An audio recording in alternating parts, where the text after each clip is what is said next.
The golden-bearded certain king had a beautiful garden, and in the garden stood a tree which bore golden apples. These apples were always counted, and about the time when they began to grow ripe, it was found that every night one of them was gone. The king became very angry at this, and ordered the gardener to keep watch all night under the tree. The gardener set his eldest son to watch, but about 12 o'clock he fell asleep, and in the morning another of the apples was missing.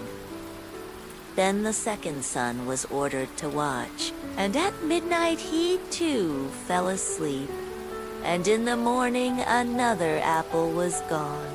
Then the third son offered to keep watch, but the gardener at first would not let him, for fear some harm should come to him. However, at last he consented, and the young man laid himself under the tree to watch. As the clock struck 12, he heard a rustling noise in the air, and a bird came flying that was of pure gold. And as it was snapping at one of the apples with its beak, the gardener's son jumped up and shot an arrow at it, but the arrow did the bird no harm. Only it dropped a golden feather from its tail, and then flew away. The golden feather was brought to the king in the morning, and all the council was called together. Everyone agreed that it was worth more than all the wealth of the kingdom. But the king said, "One feather is of no use to me. I must have the whole bird." Then the gardener's eldest son set out and thought to find the golden bird very easily. And when he had gone but a little way, he came to a wood, and by the side of the wood he saw a fox sitting. So he took his bow and made ready to shoot at it. Then the fox said, "Do not shoot me, for I will give you good counsel. I know what your business is, and that you want to find the golden bird. You will reach a village in the evening, and when you get there, you will see two inns opposite to each other, one of which is very pleasant and beautiful to look at. Go not in there, but rest for the night in the other, though it may appear to you to be very poor and mean." But Son thought to himself, "What can such a beast as this know about the matter?" So he shot his arrow at the fox, but he missed it, and it set up its tail above its back and ran into the wood. Then he went his way, and in the evening came to the village where the two inns were, and in one of these were people singing and dancing and feasting, but the other looked very dirty and poor. "I should be very silly," said he, "if I went to that shabby house and left this charming place." So he went into the smart house and ate and drank at his ease, and forgot the bird and his country too. Time passed on, and as the eldest son did not come back, and no tidings were heard of him, the second son set out, and the same thing happened to him. He met the fox, who gave him the good advice. But when he came to the two inns, his eldest brother was standing at the window where the merrymaking was, and called to him to come in. And he could not withstand the temptation, but went in and forgot the golden bird and his country in the same manner. Time passed on again, and the youngest son too wished to set out into the wide world to seek for the golden bird. But his father would not listen to it for a long while, for he was very fond of his son, and was afraid that some ill luck might happen to him also, and prevent his coming back. However, at last it was agreed he should go, for he would not rest at home. And as he came to the wood, he met the fox, and heard the same good counsel, but he was thankful to the fox, and did not attempt his life as his brothers had done. So the fox said, "Sit upon my tail, and you will travel faster." So he sat down, and the fox began to run, and away they went over stock and stone so quick that their hair whistled in the wind. When they came to the village, the son followed the fox's counsel, and without looking about him, went to the shabby inn and rested there all night at his ease. In the morning came the fox again and met him as he was beginning his journey, and said, "Go straight forward till you come to a castle, before which lie a whole troop of soldiers fast asleep and snoring. Take no notice of them, but go into castle and pass on and on till you come to a room where the golden bird sits in a wooden cage. Close by it stands a beautiful golden cage, but do not try to take the bird out of the shabby cage and put it into the handsome one, otherwise you will repent it." Then the fox stretched out his tail again, and the young man sat himself down, and away they went over stock and stone till their hair whistled in the wind. Before the castle gate all was as the fox had said. So the son went in and found the chamber where the golden bird hung in a wooden cage, and below stood the golden cage, and the 3 golden apples that had been lost were lying close by it. Then thought he to himself, "It'll be a very droll thing to bring away such a fine bird in this shabby cage." So he opened the door and took hold of it and put it into the golden cage. But the bird set up such a loud scream that all the soldiers awoke, and they took him prisoner and carried him before the king.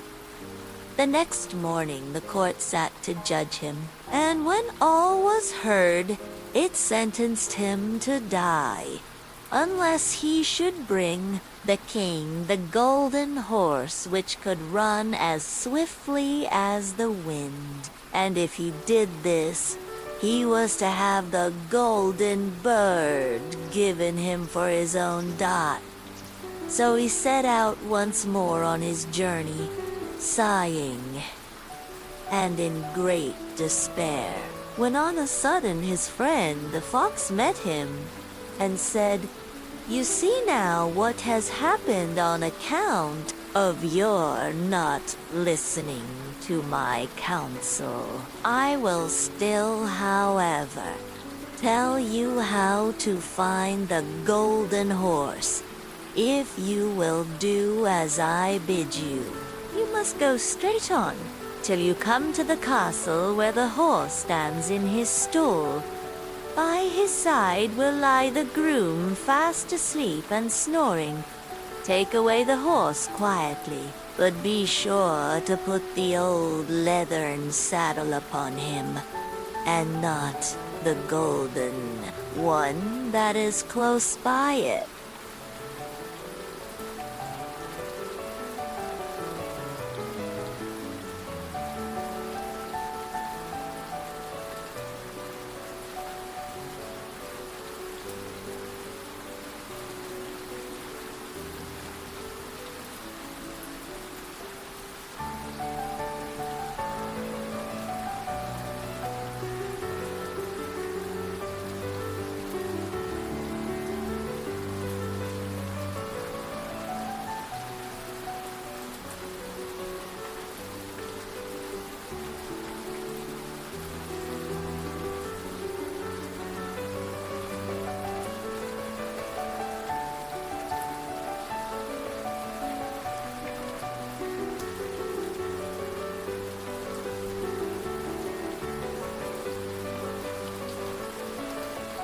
and away they went over stock and stone till their hair whistled in the wind. All went right, and the groom lay snoring with his hand upon the golden saddle. But when the son looked at the horse, he thought it a great pity to put the leathern saddle upon it. "I will give him the good one," said he. "I am sure he deserves it." As he took up the golden saddle, the groom awoke and cried out so loud that all the guards ran in and took him prisoner. And in the morning he was again brought before the court to be judged and was sentenced to die. But it was agreed that if he could bring thither the beautiful princess, he should live and have the bird and the horse given him for his own. Then he went his way very sorrowful. But the old fox came and said, "Why did not you listen to me? If you had, you would have carried away both the bird and the horse. Yet will I once more give you counsel. Go straight on, and in the evening you will arrive at a castle. At 12 o'clock at night the princess goes to the bathing house. Go up to her and give her a kiss, and she will let you lead her away. But take care you do not suffer her to go and take leave of her father and mother." Then the fox stretched out his tail, and so away they went over stock and stone till their hair whistled again.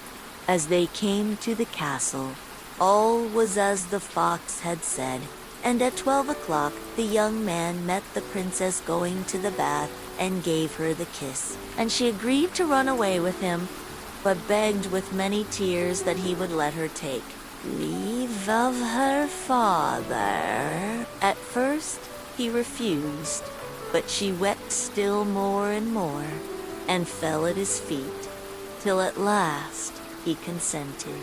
But the moment she came to her father's house, the guards awoke, and he was taken prisoner again. Then he was brought before the king, and the king said, "You shall never have my daughter unless in 8 days you dig away the hill that stops the view from my window." Now this hill was so big that the whole world could not take it away. And when he had worked for 7 days and had done very little, the fox came and said, "Lie down and go to sleep. I will work for you." And in the morning he awoke, and the hill was gone. So he went merrily to the king, and told him that now that it was removed, he must give him the princess. Then the king was obliged to keep his word, and away went the young man and the princess. And the fox came and said to him, "We will have all three, the princess, the horse, and the bird." "Ah," said the young man, "that would be a great thing, but how can you contrive it?" "If you will only listen," said the fox, "it can be done. When you come to the king and he asks for the beautiful princess, you must say, 'Here she is.' Then he will be very joyful, and you will mount the golden horse that they are to give you, and put out your hand to take leave of them. But shake hands with the princess last, then lift her quickly on to the horse behind you. Clap your spurs to his side, and gallop away as fast as you can." All went right. Then the fox said, "When you come to the castle where the bird is, I will stay, with the princess at the door, and you will ride in and speak to the king. And when he sees that it is the right horse, he will bring out the bird. But you must sit still and say that you want to look at it to see whether it is the true golden bird. And when you get it into your hand, ride away. This, too, happened as the fox said. They carried off the bird, the princess mounted again, and they rode on to a great wood. Then the fox came and said, "Pray kill me, and cut off my head and my feet." But the young man refused to do it. So the fox said, "I will at any rate give you good counsel. Beware of two things. Ransom no one from the gallows, and sit down by the side of no river." Then away he went. Well, thought the young man, it is no hard matter to keep that advice. He rode on with the princess, till at last he came to the village where he had left his two brothers. And there he heard a great noise and uproar. And when he asked what was the matter, the people said, "Two men are going to be hanged."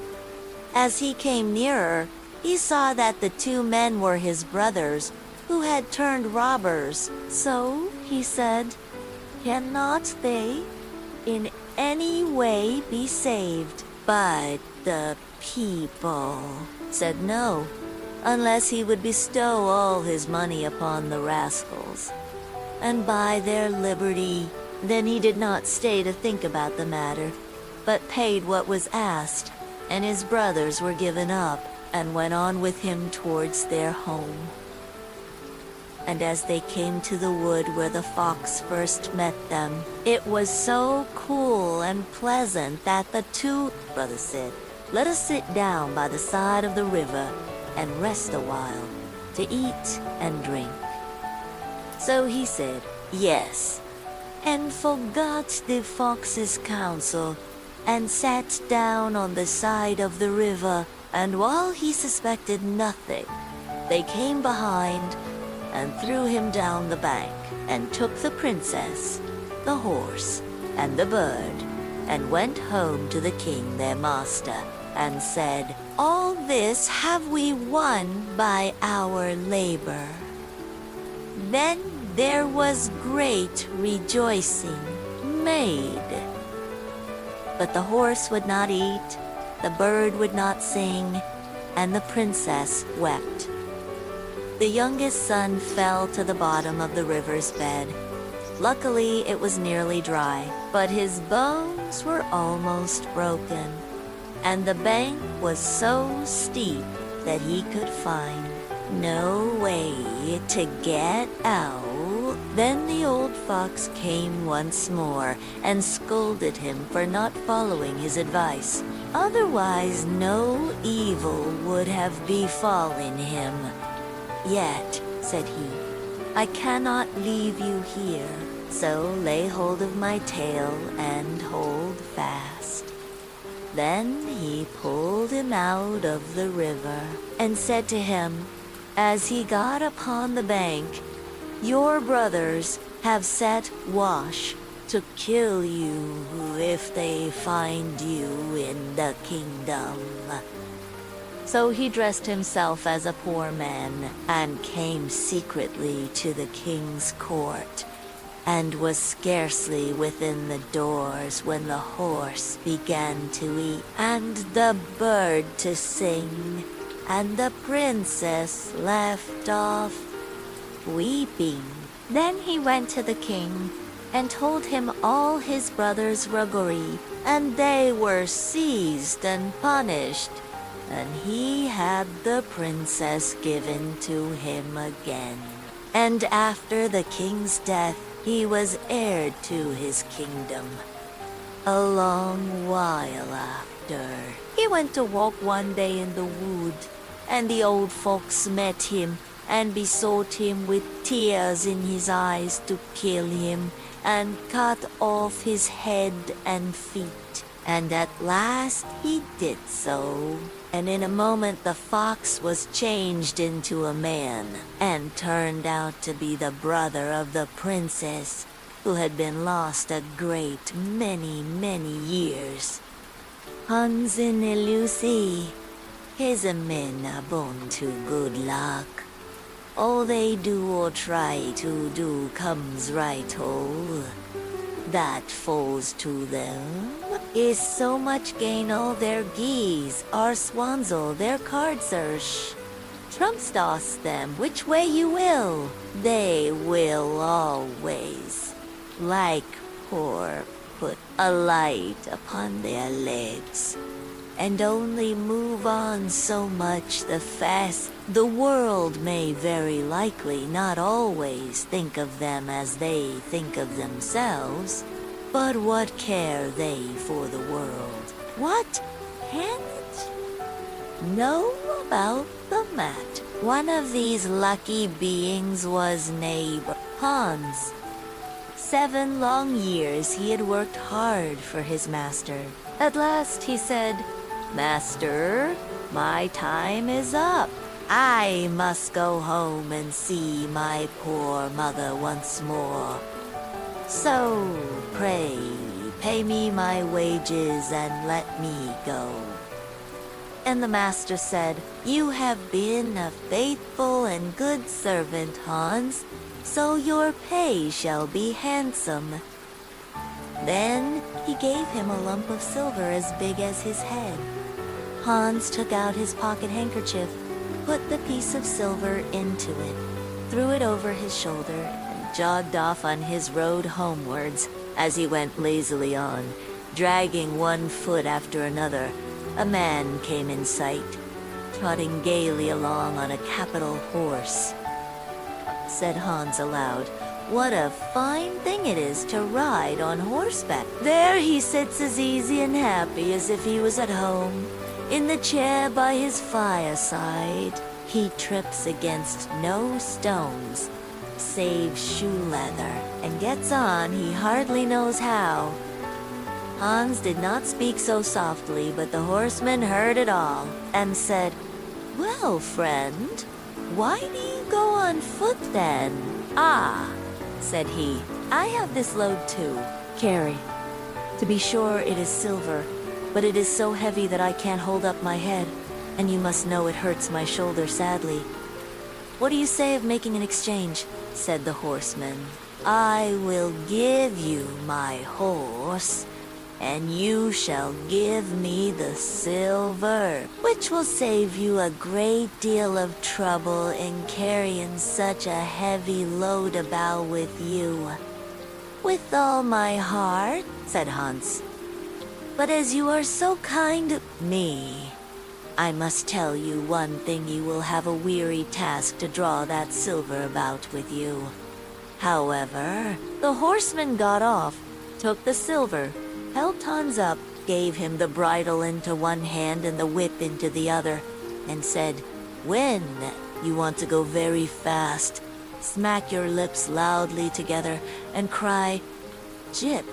Hans was delighted as he sat on the horse, drew himself up, squared his elbows, turned out his toes, cracked his whip, and rode merrily off, 1 minute whistling a merry tune and another singing, "No care and no sorrow, a fig for the morrow.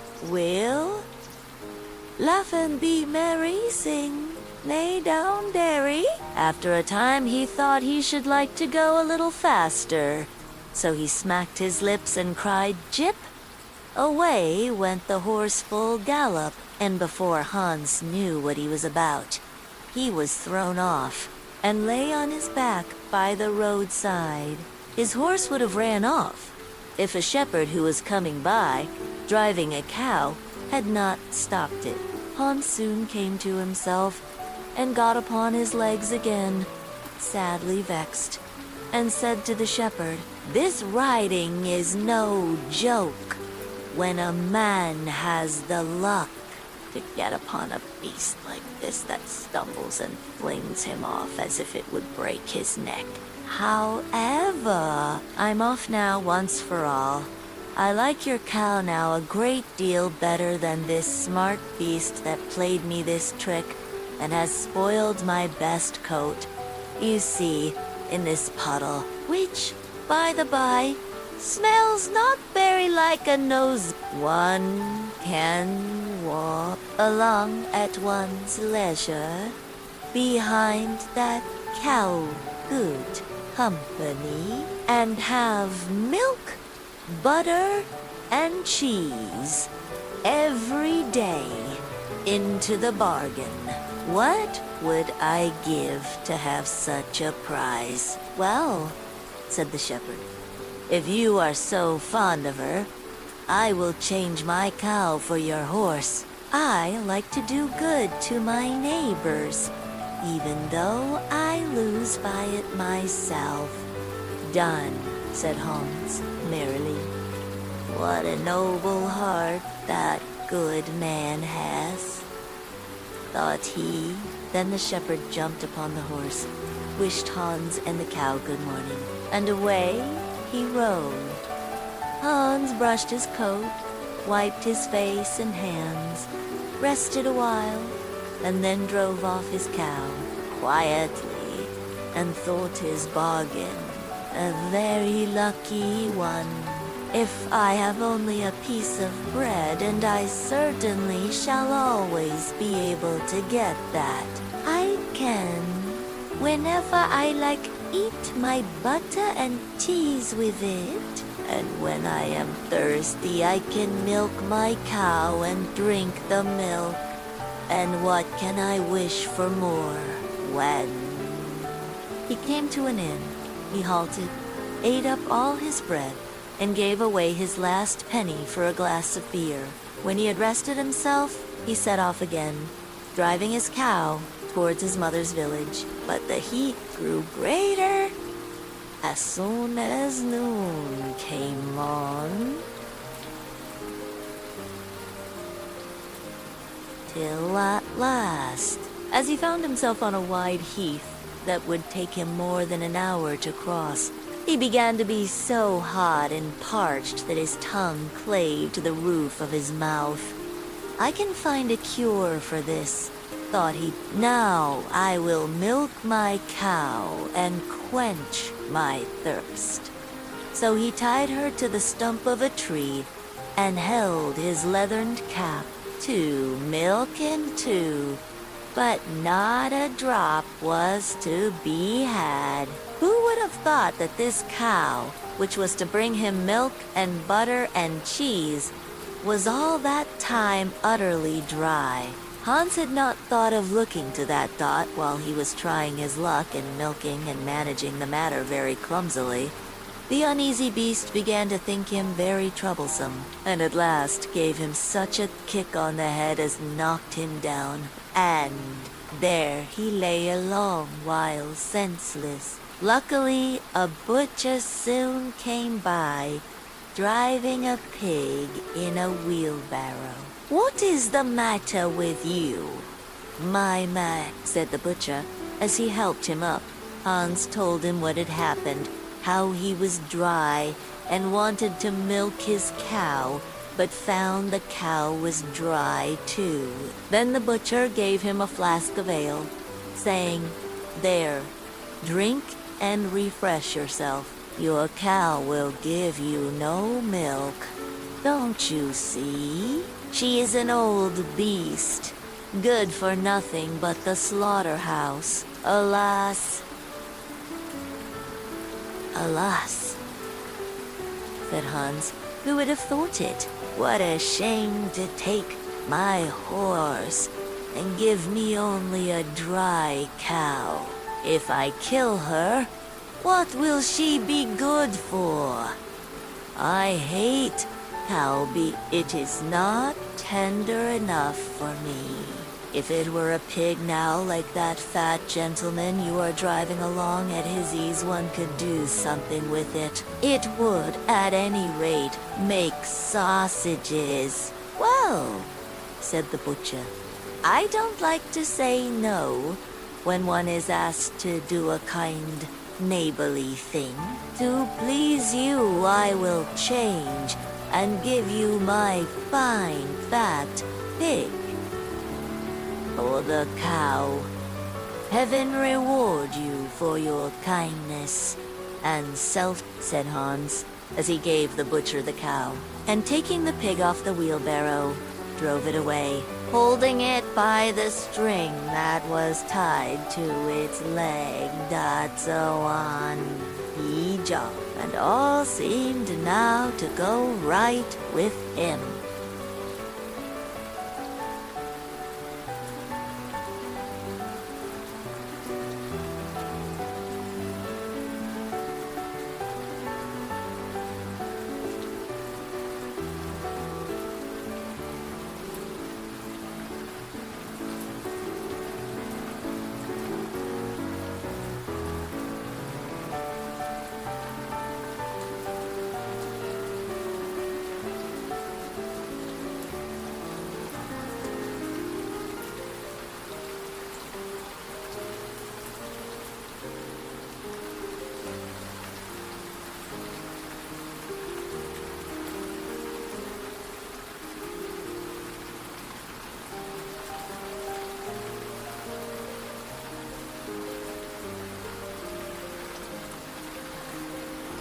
As he was now well repaid for all.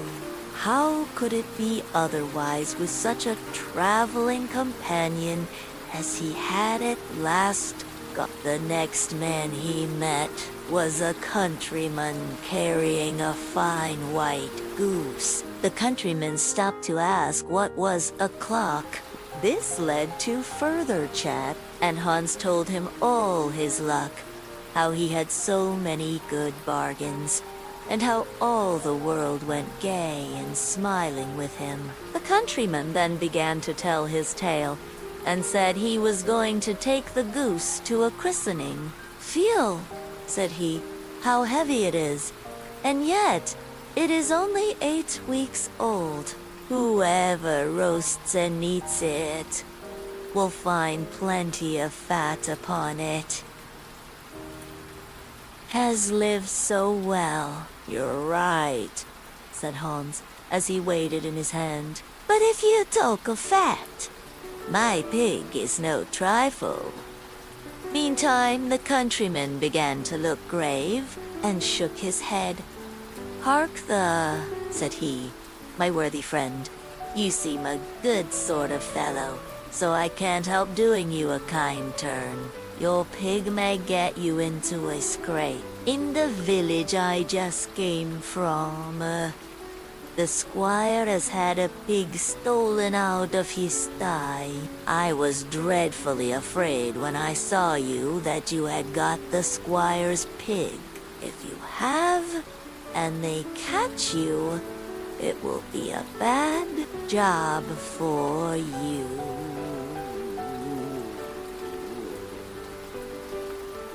Job for you. The least they will do will be to throw you into the horse pond. Can you swim? Poor Hans was sadly frightened. Good man, cried he, pray get me out of this scrape. I know nothing of where the pig was either bred or born, but he may have been the squire's for aught. I can tell you know this country better than I do. Take my pig and give me the goose. I ought to have something into the bargain, said the countryman. Give a fat goose for a pig, indeed. 'Tis not everyone would do so much for you as that. However, I will not be hard upon you, as you are in trouble. Then he took the string in his hand and drove off the pig by a side path, while Hans went on the way homewards, free from care. After all, thought he, that chap is pretty well taken in. I don't care whose pig it is, but wherever it came from, it has been a very good friend to me. I have much the best of the bargain. First, there will be a capital roast. Then the fat will find me in goose grease for 6 months. And then there are all the beautiful white feathers. I will put them into my pillow, and then I am sure I shall sleep soundly without rocking. How happy my mother will be. Talk of a pig, indeed. Give me a fine fat goose. As he came to the next village, he saw a scissor grinder with his wheel, working and singing o'er hill and o'er dill. So happy I roam, work light and live well. All the world is my home. Then who so blithe, so merry as I? Hans stood looking on for a while, and at last said, "You must be well off, Master Grinder. You seem so happy at your work." "Yes," said the other. "Mine is a golden trade. A good grinder never puts his hand into his pocket without finding money in it, but where did you get that beautiful goose?" "I did not buy it. I gave a pig for it." "And where did you get the pig?" "I gave a cow for it, and the cow. I gave a horse for it, and the horse. I gave a lump of silver as big as my head for it." "And the silver?"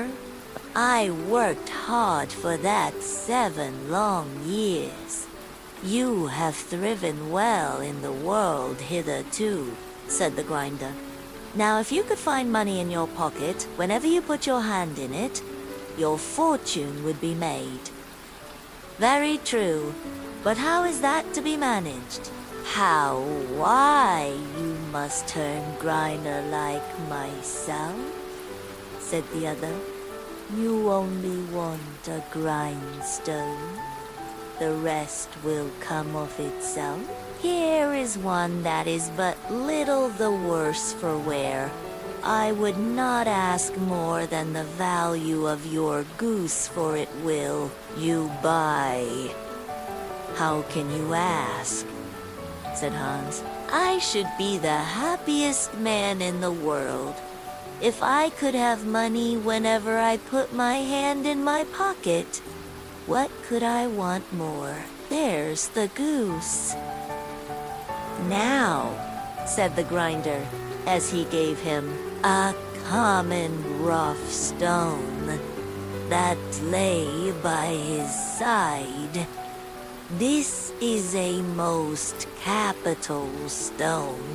Do but work it well enough, and you can make an old nail cut with it." Hans took the stone and went his way with a light heart. His eyes sparkled for joy, and he said to himself, "Surely I must have been born in a lucky hour. Everything I could want or wish for comes of itself. People are so kind. They seem really to think I do them a favor in letting them make me rich and giving me good bargains." Meantime, he began to be tired and hungry too, for he had given away his last penny in his joy at getting the cow. At last he could go no farther, for the stone tired him sadly, and he dragged himself to the side of a river, that he might take a drink of water. and rest a while. So he laid the stone carefully by his side on the bank. But as he stooped down to drink, he forgot. It pushed it a little, and down it rolled, plump into the stream. For a while he watched it sinking in the deep, clear water, then sprang up and danced for joy, and again fell upon his knees and thanked heaven, with tears in his eyes, for its kindness in taking away his only plague, the ugly, heavy stone. "How happy am I," cried he. "Nobody was ever so lucky as I." Then up he got with a light heart, free from all his troubles, and walked on till he reached his mother's house, and told her how very easy the road to good luck was. Jorinda and Jehoriandilda was once an old castle that stood in the middle of a deep, gloomy wood, and in the castle lived an old fairy. Now this fairy could take any shape she pleased. All the day long she flew about in the form of an owl, or crept about the country like a cat. But at night she always became an old woman again. When any young man came within 100 paces of her castle, he became quite fixed, and could not move a step till she came and set him free, which he would not do till he had given her his word never to come there again.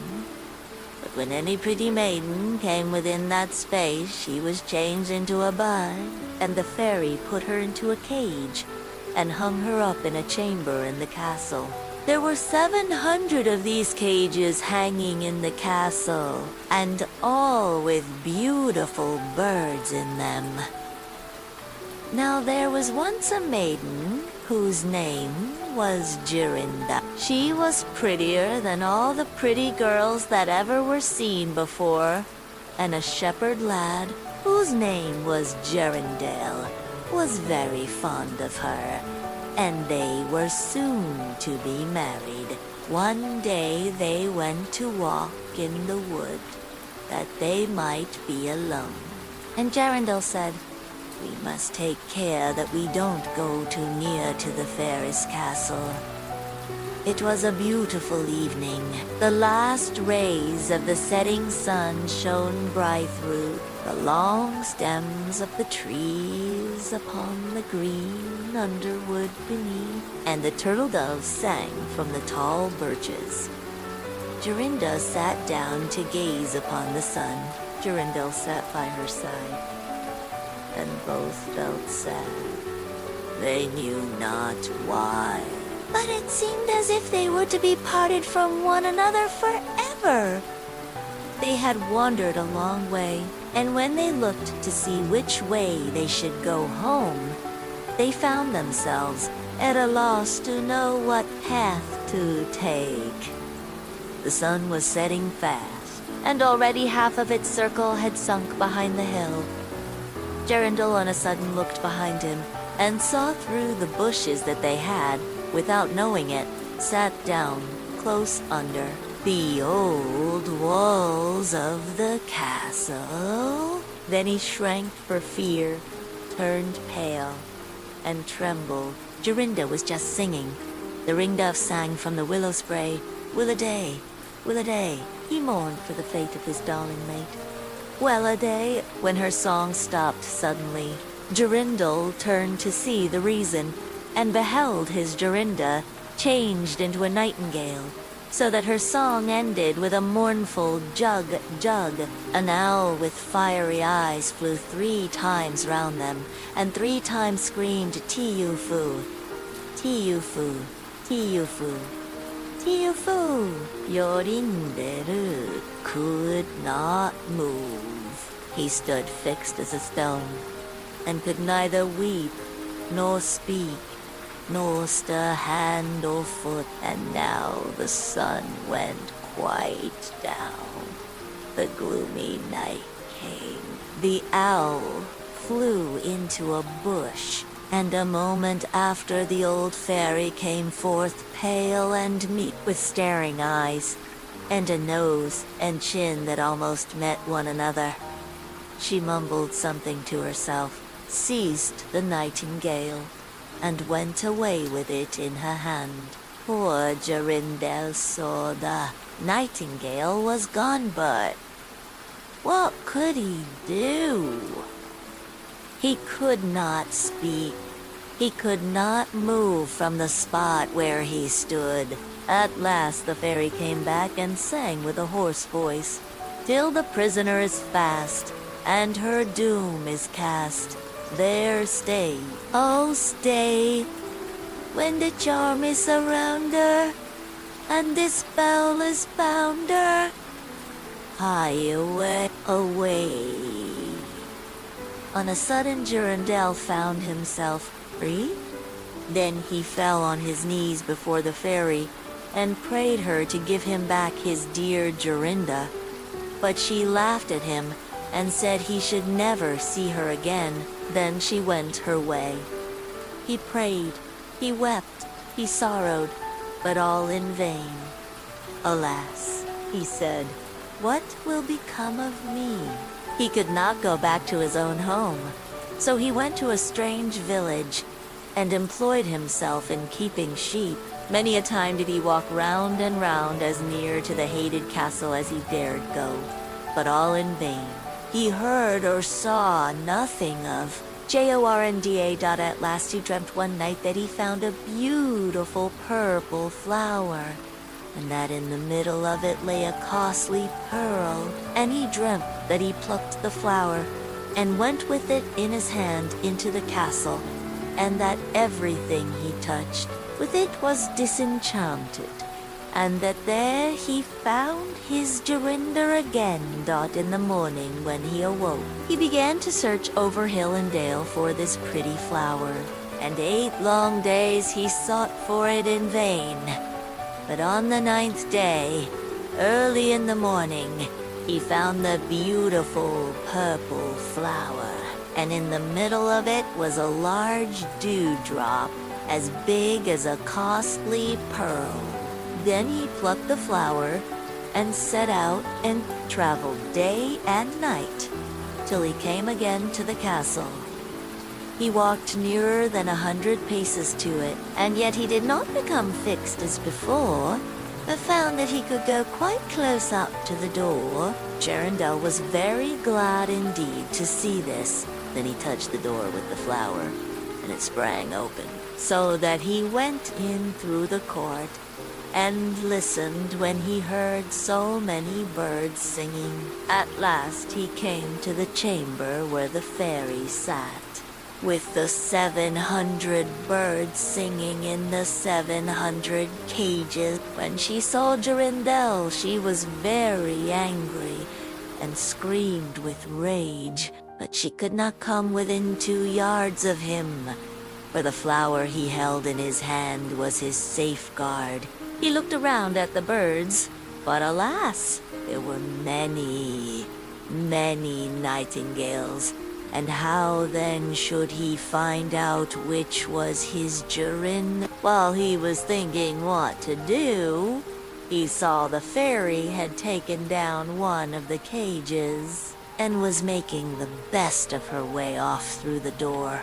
He ran or flew after her, touched the cage with the flower, and Jorinda stood before him and threw her arms round his neck, looking as beautiful as ever, as beautiful as when they walked together in the wood.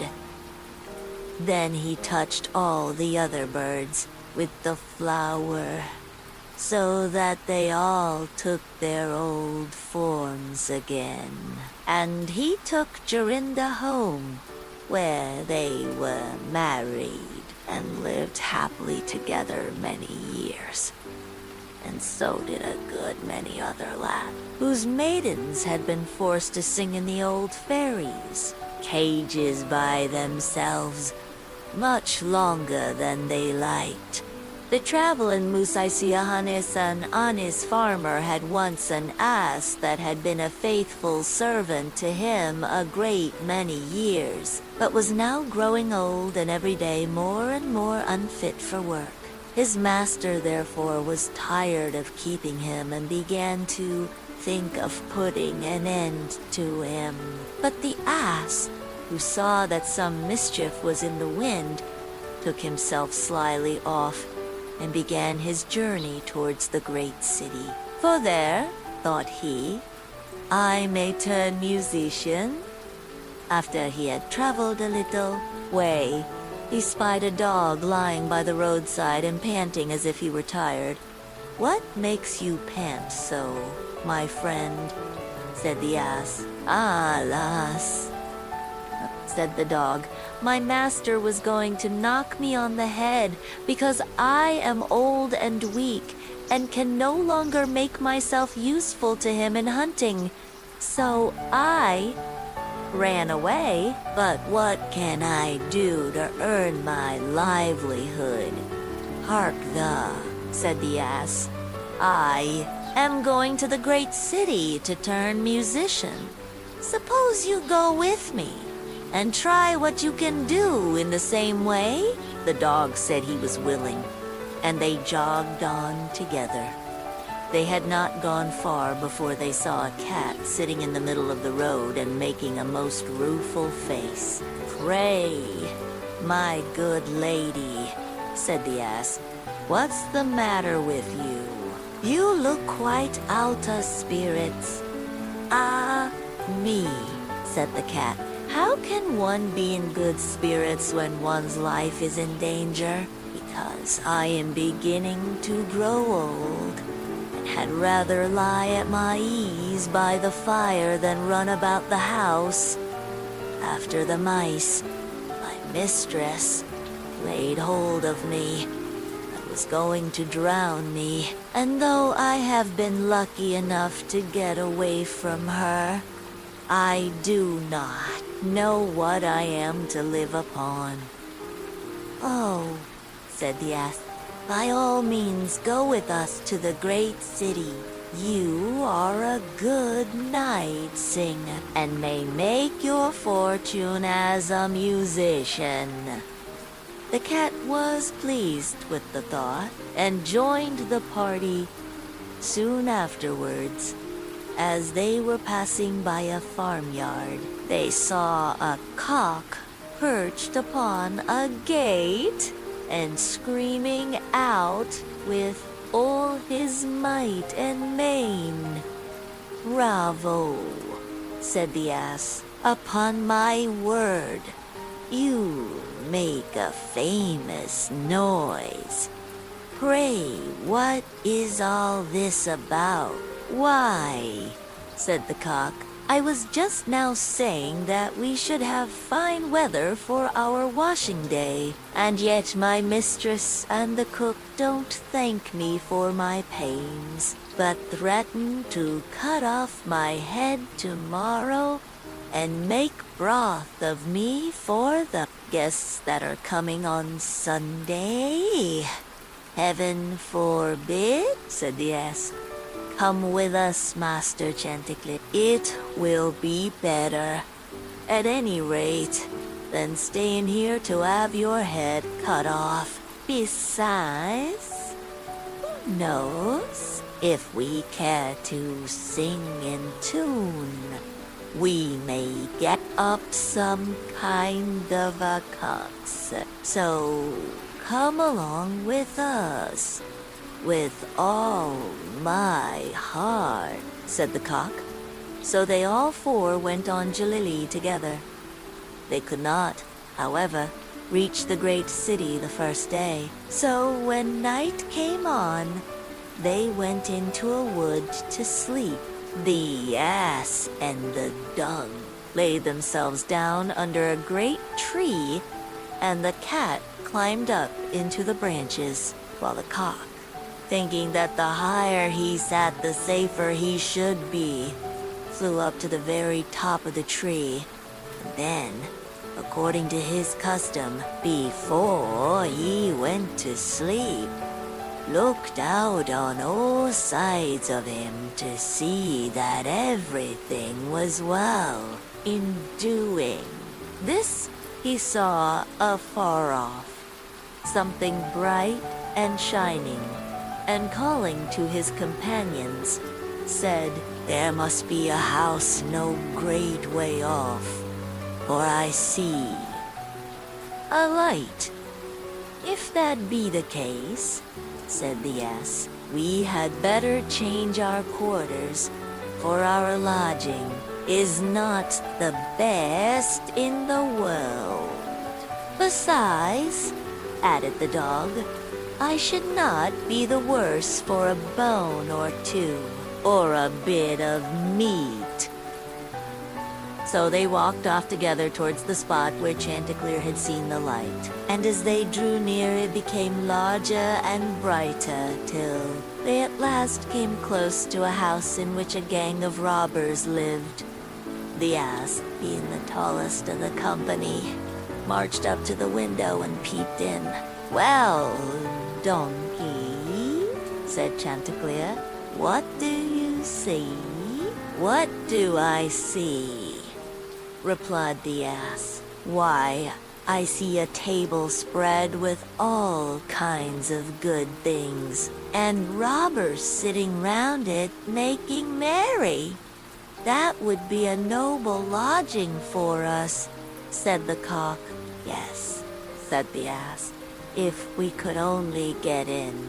So they consulted together how they should contrive to get the robbers out. And at last they hit upon a plan. The ass placed himself upright on his hind legs, with his forefoot resting against the window.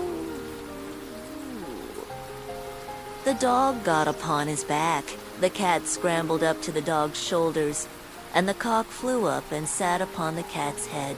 When all was ready, a signal was given, and they began their music. The ass brayed, the dog barked, the cat mewed, and the cock screamed, and then they all broke through the window at once and came tumbling into the room amongst the broken glass. With the most hideous clatter, the robbers, who had been not a little frightened by the opening concert, had now no doubt that some frightful hobgoblin had broken in upon them, and scampered away as fast as they could. The coast once clear, our travelers soon sat down and dispatched what the robbers had left, with as much eagerness as if they had not expected to eat again for a month. As soon as they had satisfied themselves, they put out the lights, and each once more sought out a resting place to his own liking. The donkey laid himself down upon a heap of straw in the yard. The dog stretched himself upon a mat behind the door. The cat rolled herself up on the hearth before the warm ashes, and the cock perched upon a beam on the top of the house. And as they were all rather tired with their journey, they soon fell asleep. But about midnight, when the robbers saw from afar that the lights were out and that all seemed quiet, they began to think that they had been in too great a hurry to run away. And one of them, who was bolder than the rest, went to see what was going on. Finding everything still, he marched into the kitchen and groped about till he found a match in order to light a candle, and then, espying the glittering fiery eyes of the cat, he mistook them for live coals and held the match to them to light it. But the cat, not understanding this joke, sprang at his face and spat and scratched at him. This frightened him dreadfully, and away he ran to the back door. But there, the dog jumped up and bit him in the leg. And as he was crossing over the yard, the ass kicked him, and the cock, who had been awakened by the noise, crowed with all his might. At this, the robber ran back as fast as he could to his comrades and told the captain how a horrid witch had got into the house and had spat at him and scratched his face with her long, bony fingers. How? A man with a knife in his hand had hidden himself behind the door and stabbed him in the leg.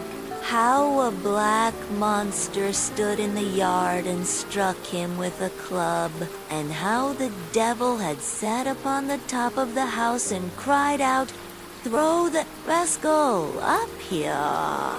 After this, the robbers never dared to go back to the house. But the musicians were so pleased with their quarters that they took up their abode there, and there they are, I dare say, at this very day.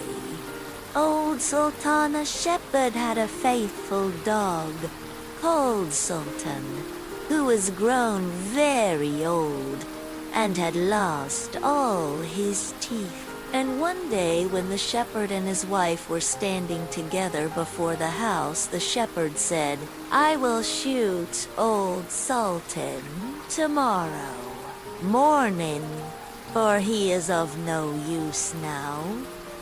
But his wife said, "Pray, let the poor faithful creature live. He has served us well a great many years, and we ought to give him a livelihood for the rest of his days. But what can we do with him?"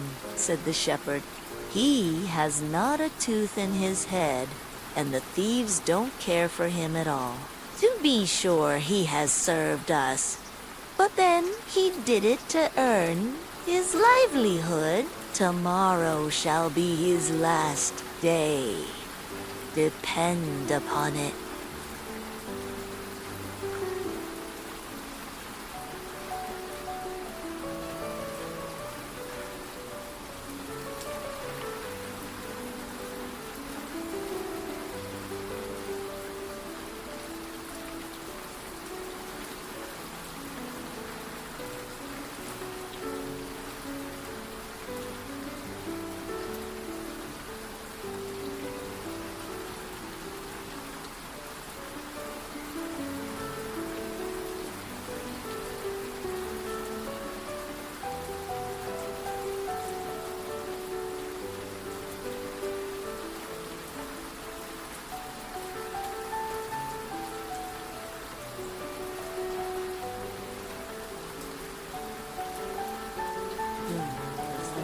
Heard all that the shepherd and his wife said to one another, and was very much frightened to think tomorrow would be his last day.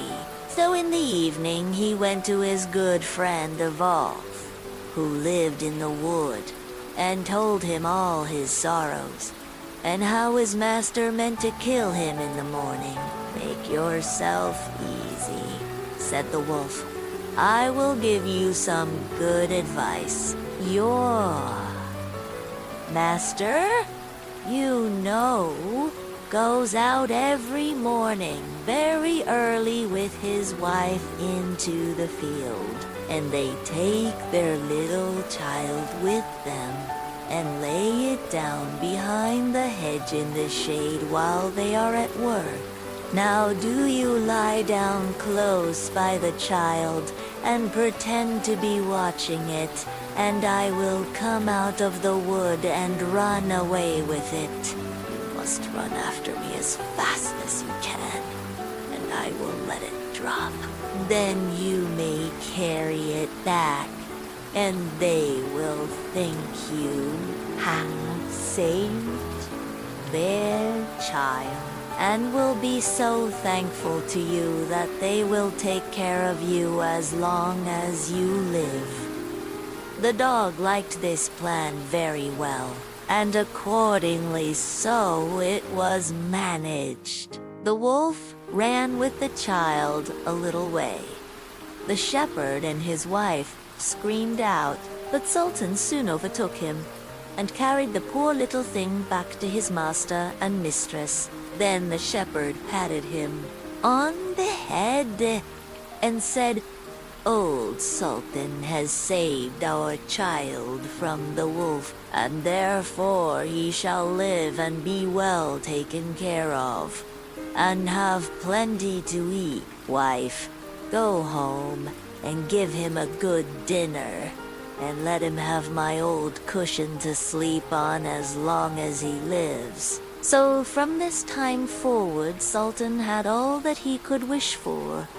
Soon afterwards, the wolf came and wished him joy, and said, "Now, my good fella, you must tell no tales, but turn your head the other way when I want to taste one of the old shepherd's fine fat sheep."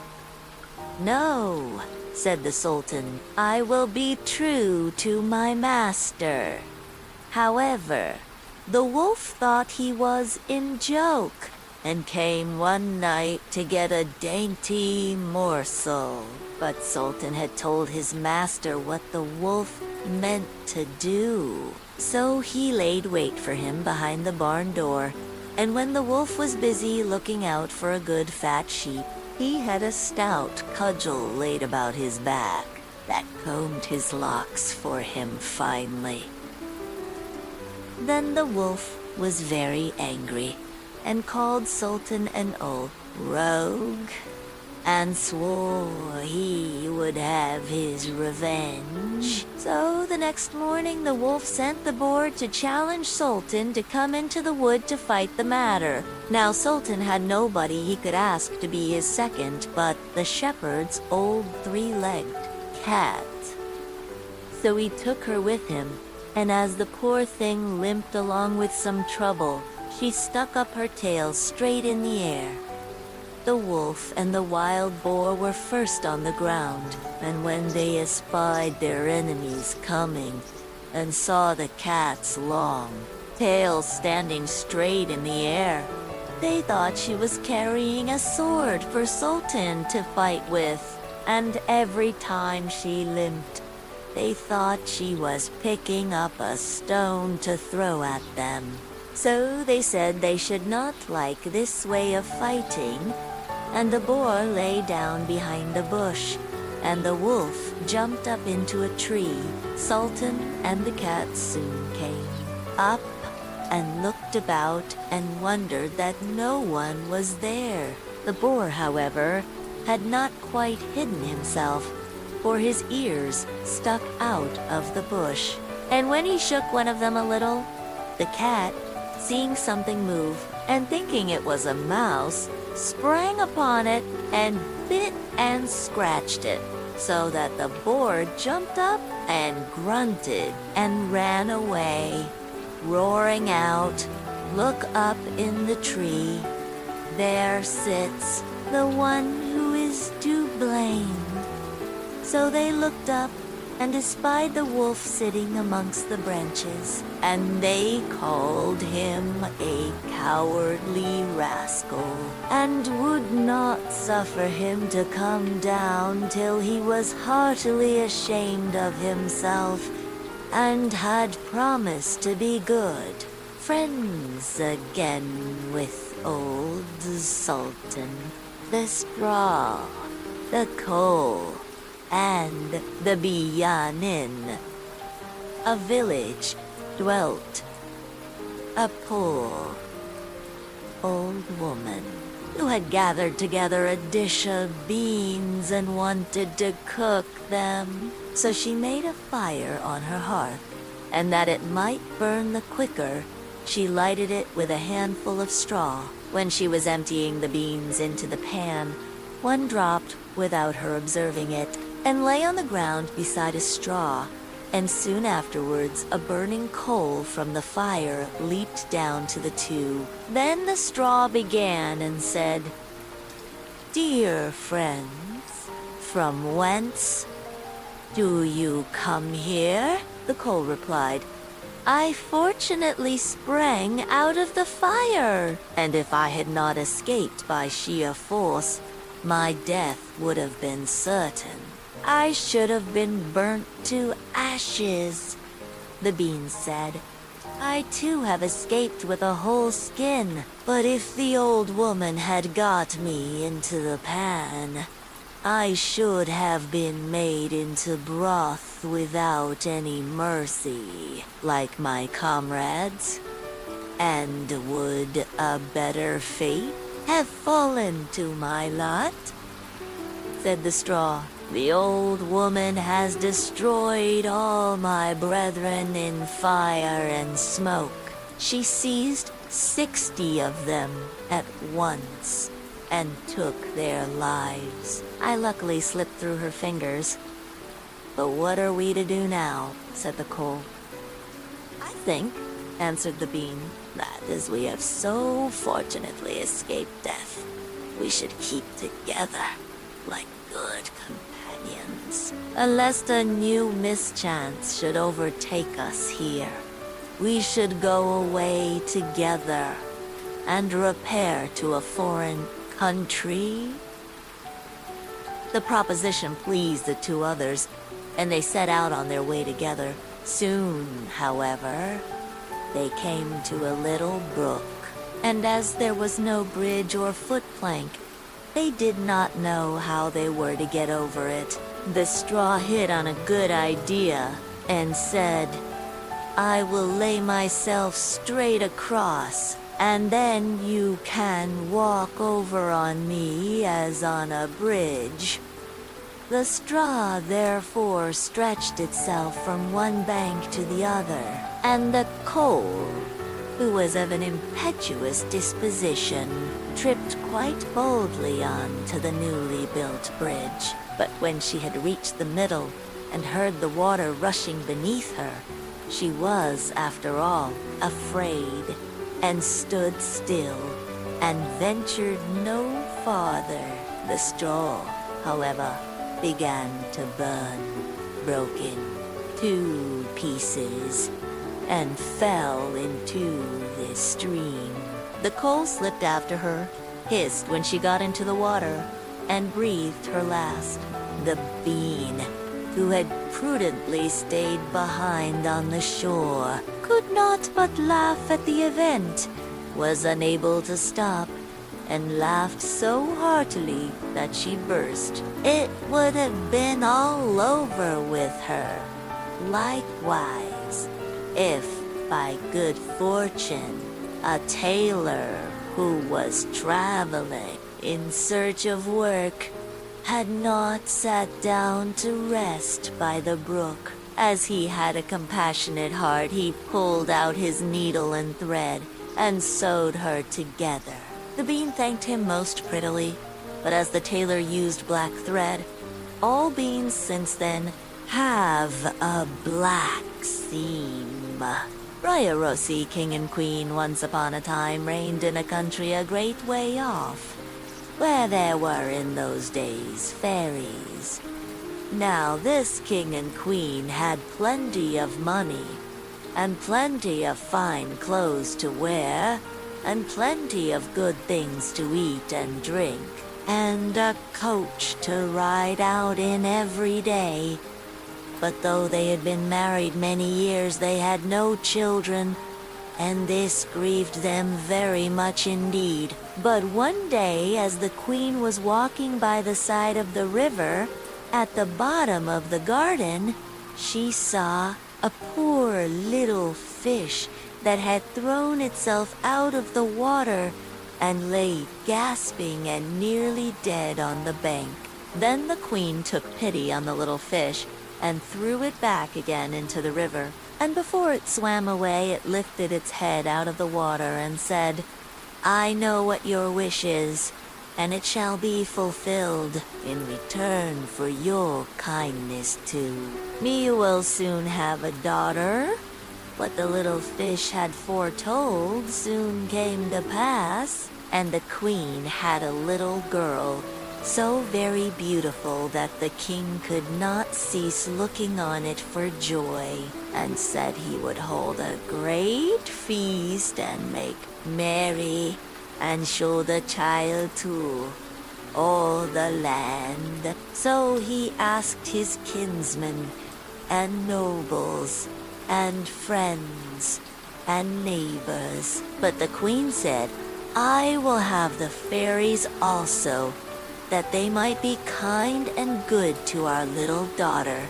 Now there were 13 fairies in the kingdom, but as the king and queen had only 12 golden dishes for them to eat out of, they were forced to leave one of the fairies without asking her. So 12 fairies came, each with a high red cap on her head, and red shoes with high heels on her feet, and a long white wand in her hand. And after the feast was over, they gathered round in a ring and gave all their best gifts to the little princess. One gave her goodness, another beauty, another riches, and so on, till she had all that was good in the world. Just as 11 of them had done blessing her, a great noise was heard in the courtyard, and word was brought that the 13th fairy was come with a black cap on her head and black shoes on her feet and a broomstick in her hand.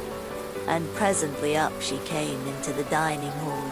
Now, as she had not been asked to the feast, she was very angry and scolded the king and queen very much, and set to work to take her revenge. So she cried out, "The king's daughter shall, in her 15th year, be wounded by a spindle and fall down dead." Then the 12th of the friendly fairies, who had not yet given her gift, came forward and said that the evil wish must be fulfilled, but that she could soften its mischief. So her gift was that the king's daughter, when the spindle wounded her, should not really die, but should only fall asleep for 100 years.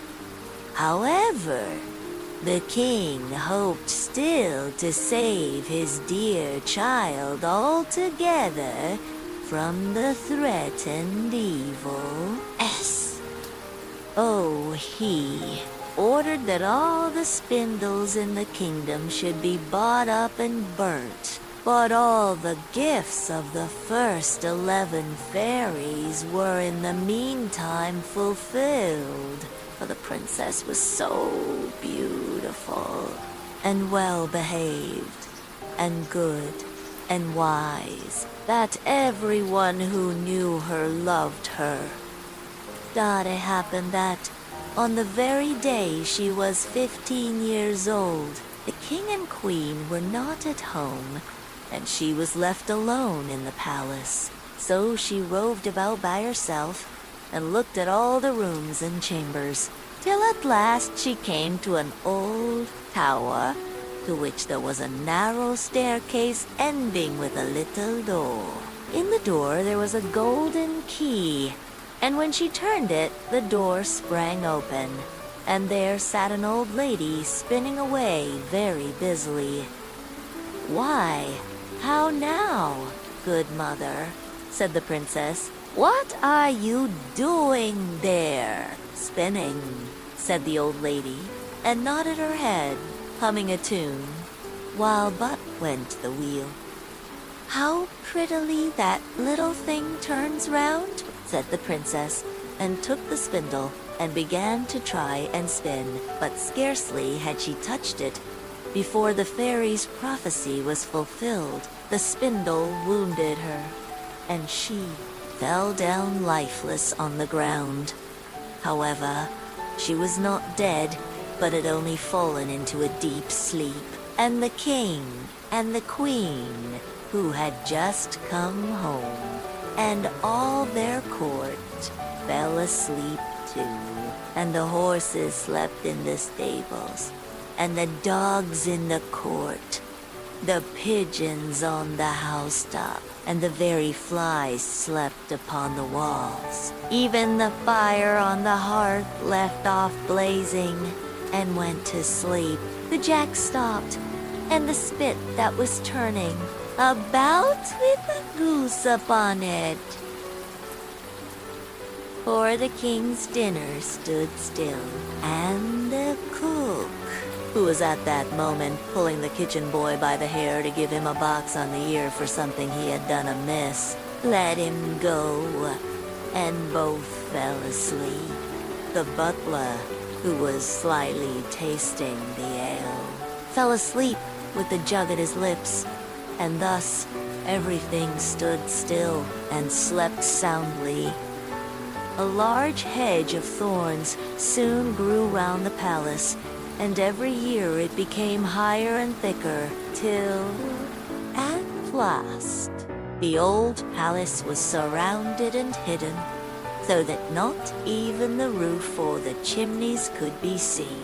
But there went a report through all the land of the beautiful sleeping Briar Rose, for so the king's daughter was called, so that, from time to time, several king's sons came and tried to break through the thicket into the palace.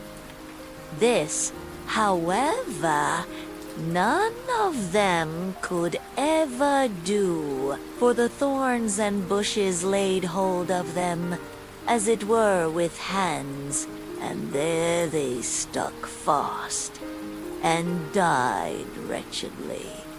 After many, many years there came a king's son into that land, and an old man told him the story of the thicket of thorns, and how a beautiful palace stood behind it, and how a wonderful princess called Briar Rose lay in it asleep with all her court. He told, too, how he had heard from his grandfather that many princes had come and had tried to break through the thicket, but that they had all stuck fast in it and died. Then the young prince said, "All this shall not frighten me. I will go and see this Briar Rose." The old man tried to hinder him, but he was bent upon going.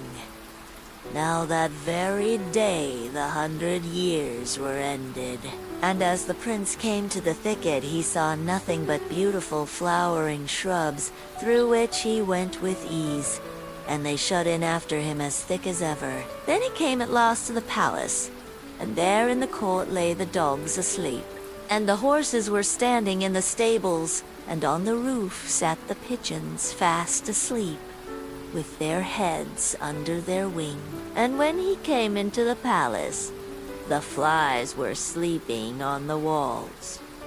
The spit was standing still. The butler had the jug of ale at his lips, going to drink a draught. The maid sat with a fowl in her lap, ready to be plucked, and the cook in the kitchen was still holding up her hand, as if she was going to beat the boy. Then he went on still farther, and all was so still that he could hear every breath he drew, till at last he came to the old tower and opened the door of the little room in which Briar Rose was, and there she lay, fast asleep on a couch by the window. She looked so beautiful that he could not take his eyes off her. So he stooped down and gave her a kiss, but the moment he kissed her, she opened her eyes and awoke and smiled upon him, and they went out together. And soon the king and queen also awoke, and all the court, and gazed on each other with great wonder. And the horses shook themselves, and the dogs jumped up and barked. The pigeons took their heads from under their wings and looked about and flew into the fields. The flies on the walls buzzed again. The fire in the kitchen blazed up. Round went the jack, and round went the spit, with the goose for the king's dinner upon it. The butler finished his draught of ale. The maid went on plucking the fowl, and the cook gave the boy the box on his ear. And then the prince and Briar Rose were married, and the wedding feast was given, and they lived happily together all their lives long. The dog and the Sparrow shepherd's dog had a master who took no care of him, but often let him suffer the greatest hunger. At last he could bear it no longer. So he took to his heels, and off he ran in a very sad and sorrowful mood. On the road he met a sparrow that said to him, "Why are you so sad, my friend?" "Because," said the dog, "I am very, very hungry and have nothing to eat." "If that be all," answered the sparrow, "come with me into the next town, and I will soon find you plenty of food." So on they went together into the town. And as they passed by a butcher's shop, the sparrow said to the dog, "Stand there a little while till I peck you down a piece of meat." So the sparrow perched upon the shelf, and having first looked carefully about her to see if anyone was watching her, she pecked and scratched at a steak that lay upon the edge of the shelf, till at last down it fell. Then the dog snapped it up and scrambled away with it into a corner, where he soon ate it all up. "Well," said the sparrow, "you shall have some more if you will. So come with me to the next shop, and I will peck you down another steak." When the dog had eaten this too, the sparrow said to him, "Well, my good friend, have you had enough now?" "I have had plenty of meat," answered he, "but I should like to have a piece of bread to eat after it." "Come with me then," said the sparrow, "and you shall soon have that too." So she took him to a baker's shop, and pecked at 2 rows that lay in the window, till they fell down. And as the dog still wished for more, she took him to another shop and pecked down some more for him. When that was eaten, the sparrow asked him whether he had had enough now. "Yes," said he, "and now let us take a walk a little way out of the town." So they both went out upon the high road. But as the weather was warm, they had not gone far before the dog said, "I am very much tired. I should like to take a nap." "Very well," answered the sparrow. "Do so, and in the meantime, I will perch upon that bush." So the dog stretched himself out on the road and fell fast asleep. Whilst he slept, there came by a carter with a cart drawn by 3 horses, and loaded with 2 casks of wine. The sparrow, seeing that the carter did not turn out of the way, but would go on in the track in which the dog lay, so as to drive over him, called out, "Stop, stop, Mr. Carter, or it shall be the worse for you." But the carter, grumbling to himself, "You make it the worse for me, indeed. What can you do?" Cracked his whip and drove his cart over the poor dog, so that the wheels crushed him to death. "There," cried the sparrow, "thou cruel villain, thou hast killed my friend the dog. Now mind what I say. This deed of thine shall cost thee, oh, thou art worth. Do your worst, and welcome." Said the brute, "What harm can you do me? and passed on. But the sparrow crept under the tilt of the cart and pecked at the bung of one of the casks till she loosened it, and then all the wine ran out without the carter seeing it. At last he looked round and saw that the cart was dripping and the cask quite empty. "What an unlucky wretch I am," cried he. "Not wretch enough yet," said the sparrow, as she alighted upon the head of one of the horses and pecked at him till he reared up and kicked. When the carter saw this, he drew out his hatchet and aimed a blow at the sparrow, meaning to kill her. But she flew away, and the blow fell upon the poor horse's head with such force that he fell down dead. "Unlucky wretch that I am," cried he. "Not wretch enough yet," said the sparrow, and as the carter went on with the other two horses, she again crept under the tilt of the cart and pecked out the bung of the second cask, so that all the wine ran out. When the carter saw this, he again cried out, "Miserable wretch that I am." But the sparrow answered, "Not wretch enough yet," and perched on the head of the second horse and pecked at him too. The carter ran up and struck at her again with his hatchet. But away she flew, and the blow fell upon the second horse and killed him on the spot. "Unlucky wretch that I am," said he. "Not wretch enough yet," said the sparrow, and perching upon the third horse, she began to peck him too.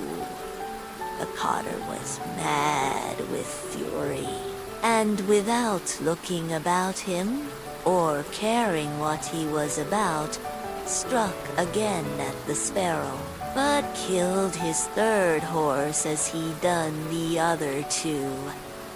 "Alas, miserable wretch that I am," cried he. "Not wretch enough yet," answered the sparrow as she flew away. "Now will I plague and punish thee at thy own house." The carter was forced at last to leave his cart behind him and to go home overflowing with rage and vexation. "Alas," said he to his wife, "what ill luck has befallen me. My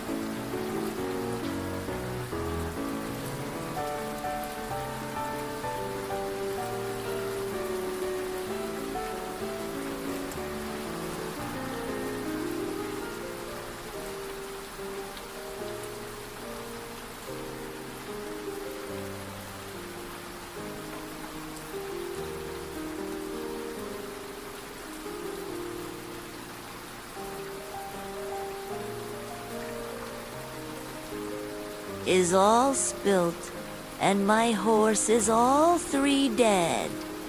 Alas, husband," replied she, "and a wicked bird has come into the house, and has brought with her all the birds in the world, I am sure, and they have fallen upon our corn in the loft, and are eating it up at such a rate."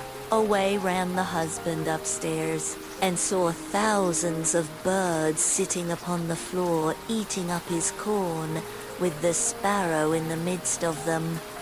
"Unlucky wretch that I am," cried the carter, for he saw that the corn was almost all gone. "Not wretch enough yet."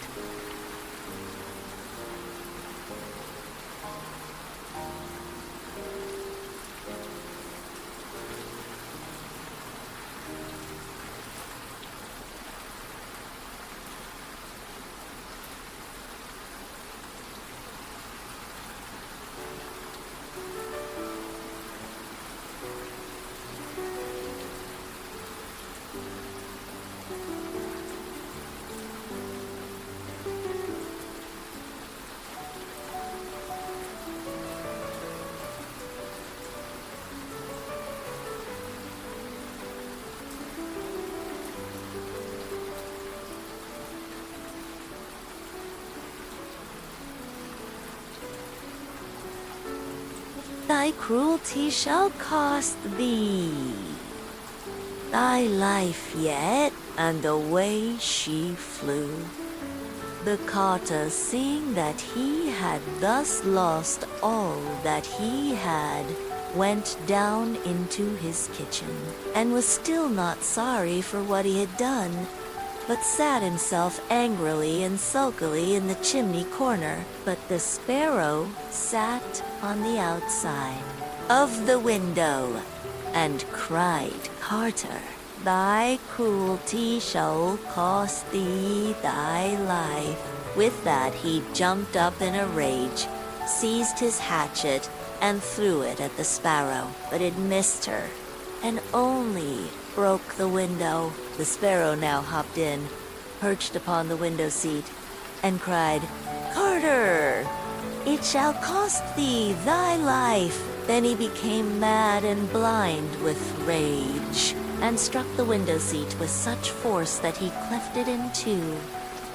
And as the sparrow flew from place to place, the carter and his wife were so furious that they broke all their furniture, glasses, chairs, benches, the table, and at last the walls, without touching the bird at all. In the end, however, they caught her, and the wife said, Shall I kill her at once? No, cried he, that is letting her off too easily. She shall die a much more cruel death. I will eat her.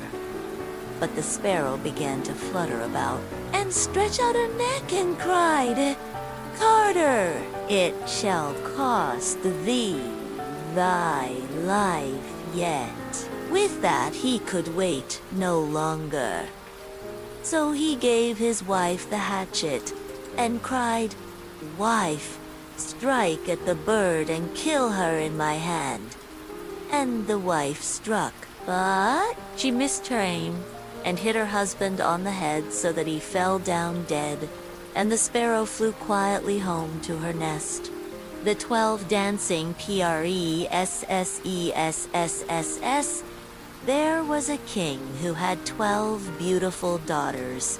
They slept in 12 beds all in one room, and when they went to bed, the doors were shut and locked up. But every morning their shoes were found to be quite worn through, as if they had been danced in all night. And yet nobody could find out how it happened or where they had been.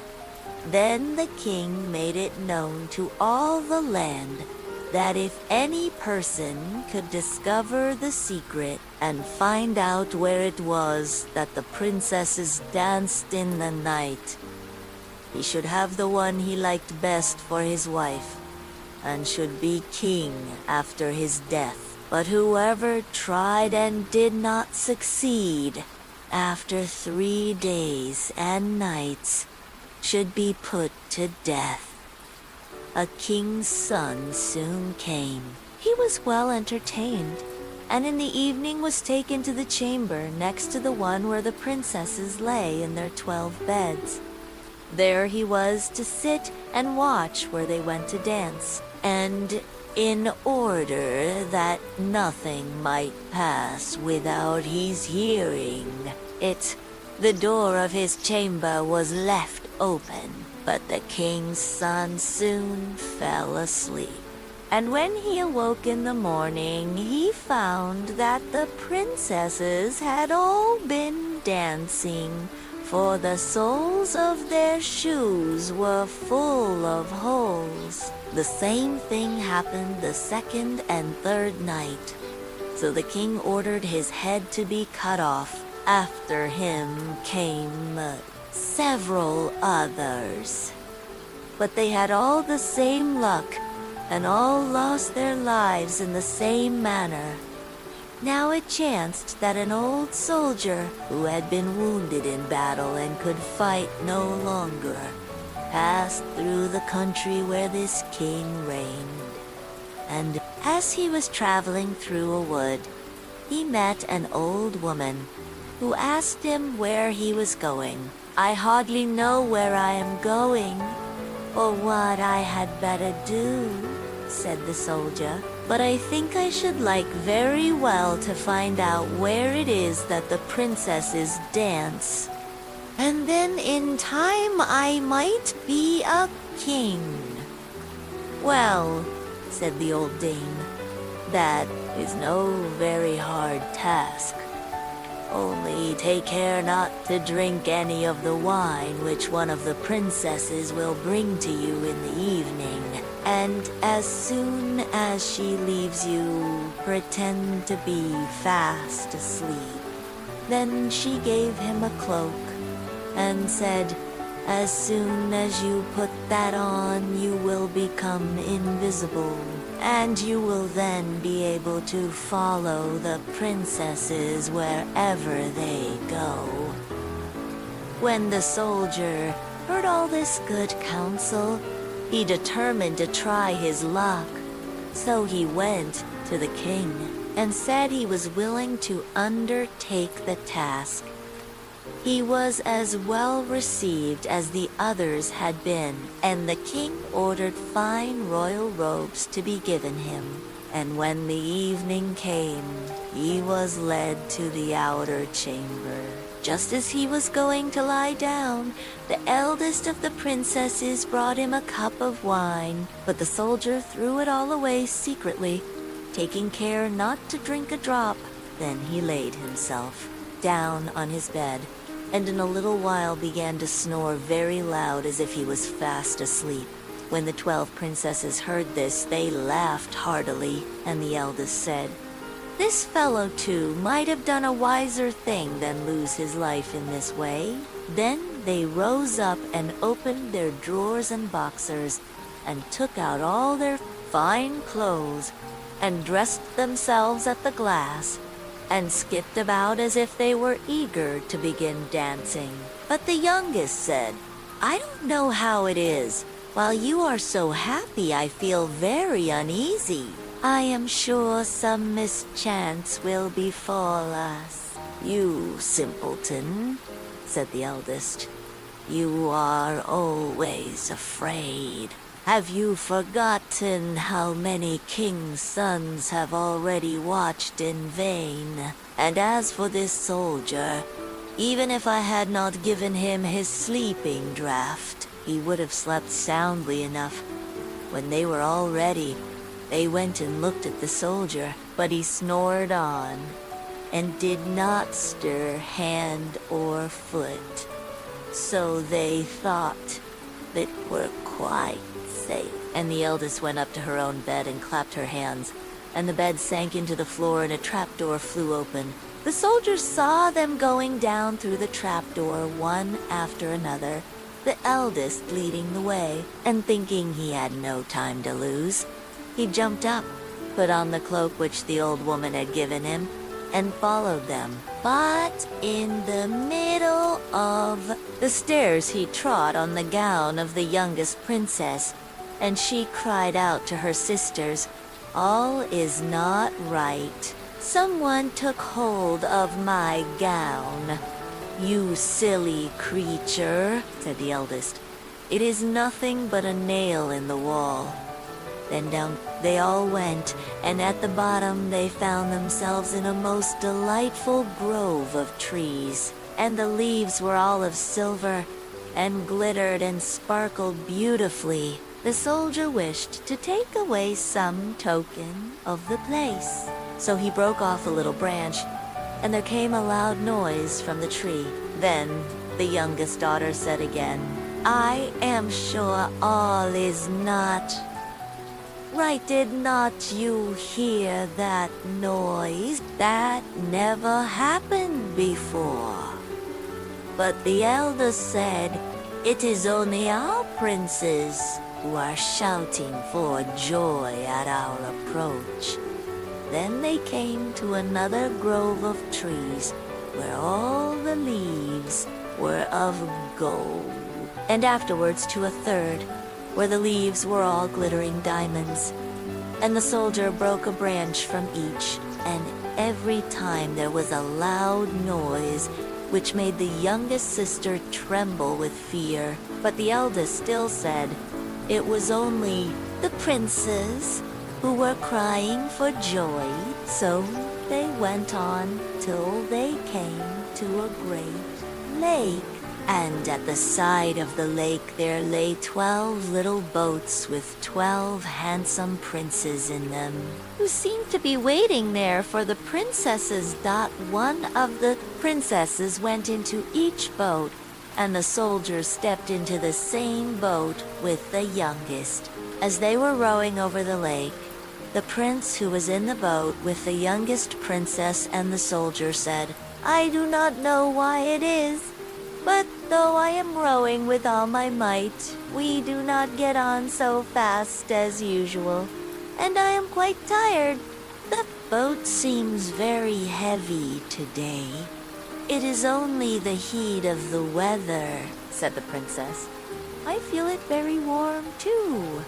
On the other side of the lake stood a fine illuminated castle, from which came the merry music of horns and trumpets.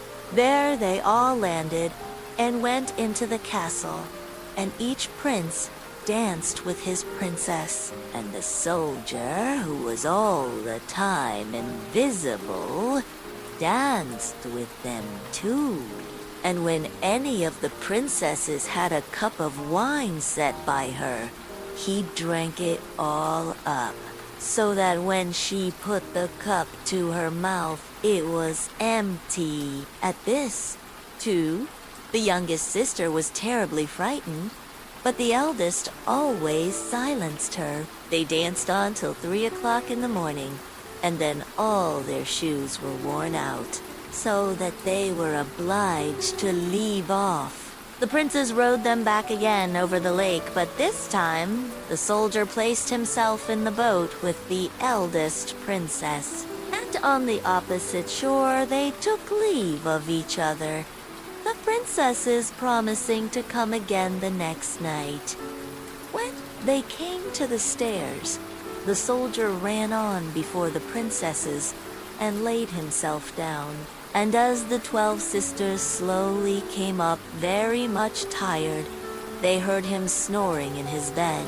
So they said, "Now all is quite safe." Then they undressed themselves, put away their fine clothes, pulled off their shoes, and went to bed.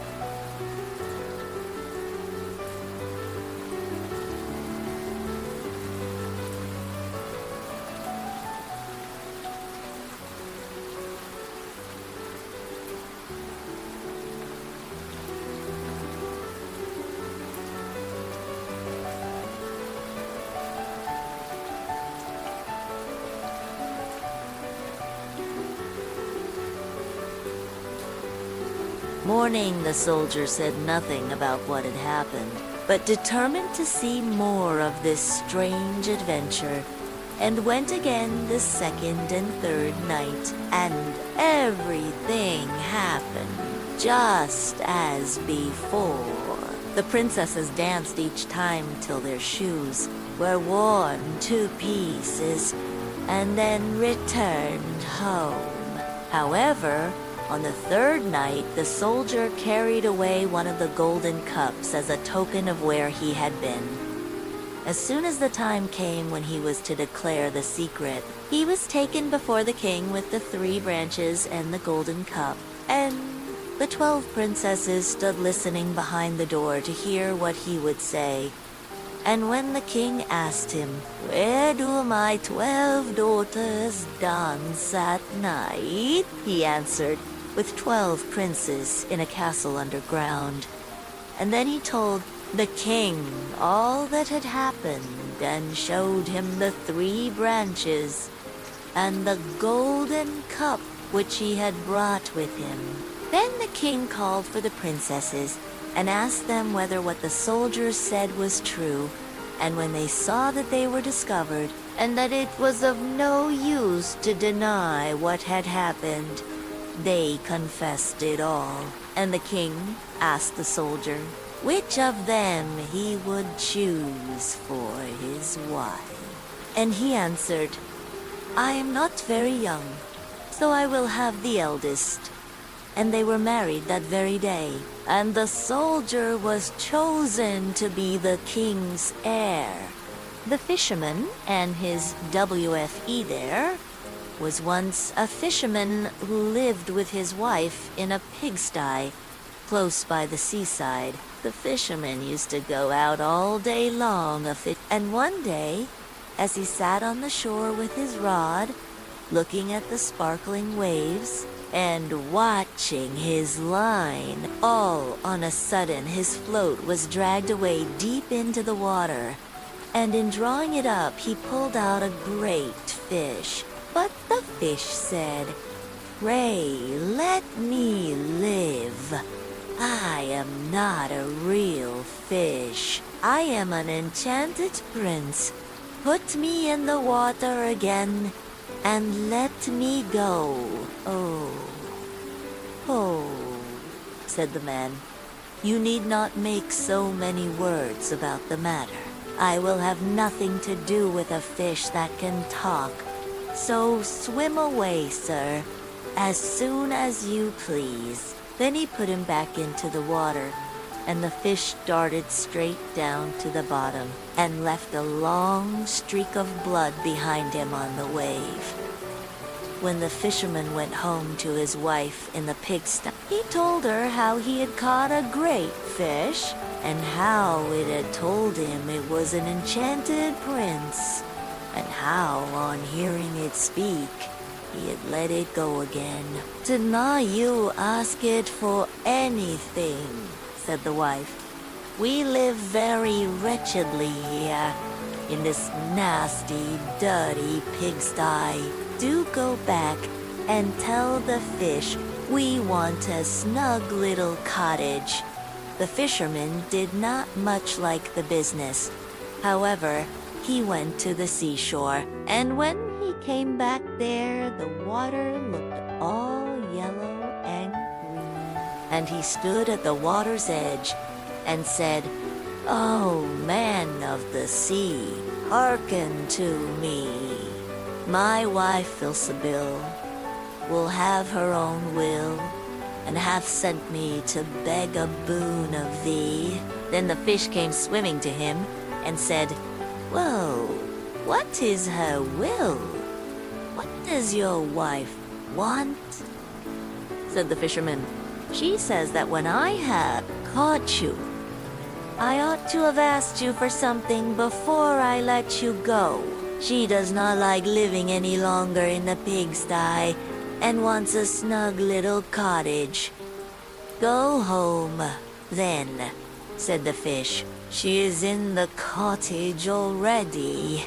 So the man went home and saw his wife standing at the door of a nice, trim little cottage. "Come in, come in," said she. "Is not this much better than the filthy pigsty we had?" And there was a parlor, and a bedchamber, and a kitchen. And behind the cottage there was a little garden, planted with all sorts of flowers and fruits, and there was a courtyard behind, full of ducks and chickens. "Ah," said the fisherman, "how happily we shall live now.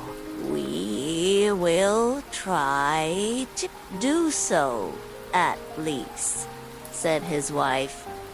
Everything went right for a week or two, and then Dame Ilsebil said, "Husband, there is not near room enough for us in this cottage. The courtyard and the garden are a great deal too small. I should like to have a large stone castle to live in. Go to the fish again and tell him to give us a castle." "Wife," said the fisherman, "I don't like to go to him again, for perhaps he will be angry. We ought to be easy with this. Pretty cottage to live in." "Nonsense," said the wife. "He will do it very willingly. I know. Go along and try." The fisherman went, but his heart was very heavy, and when he came to the sea, it looked blue and gloomy, though it was very calm. And he went close to the edge of the waves, and said, "O man of the sea, hearken to me. My wife Elizabeth will have her own will, and hath sent me to beg a boon of thee. Well, what does she want now?" said the fish. "Ah," said the man dolefully, "my wife wants to live in a stone castle."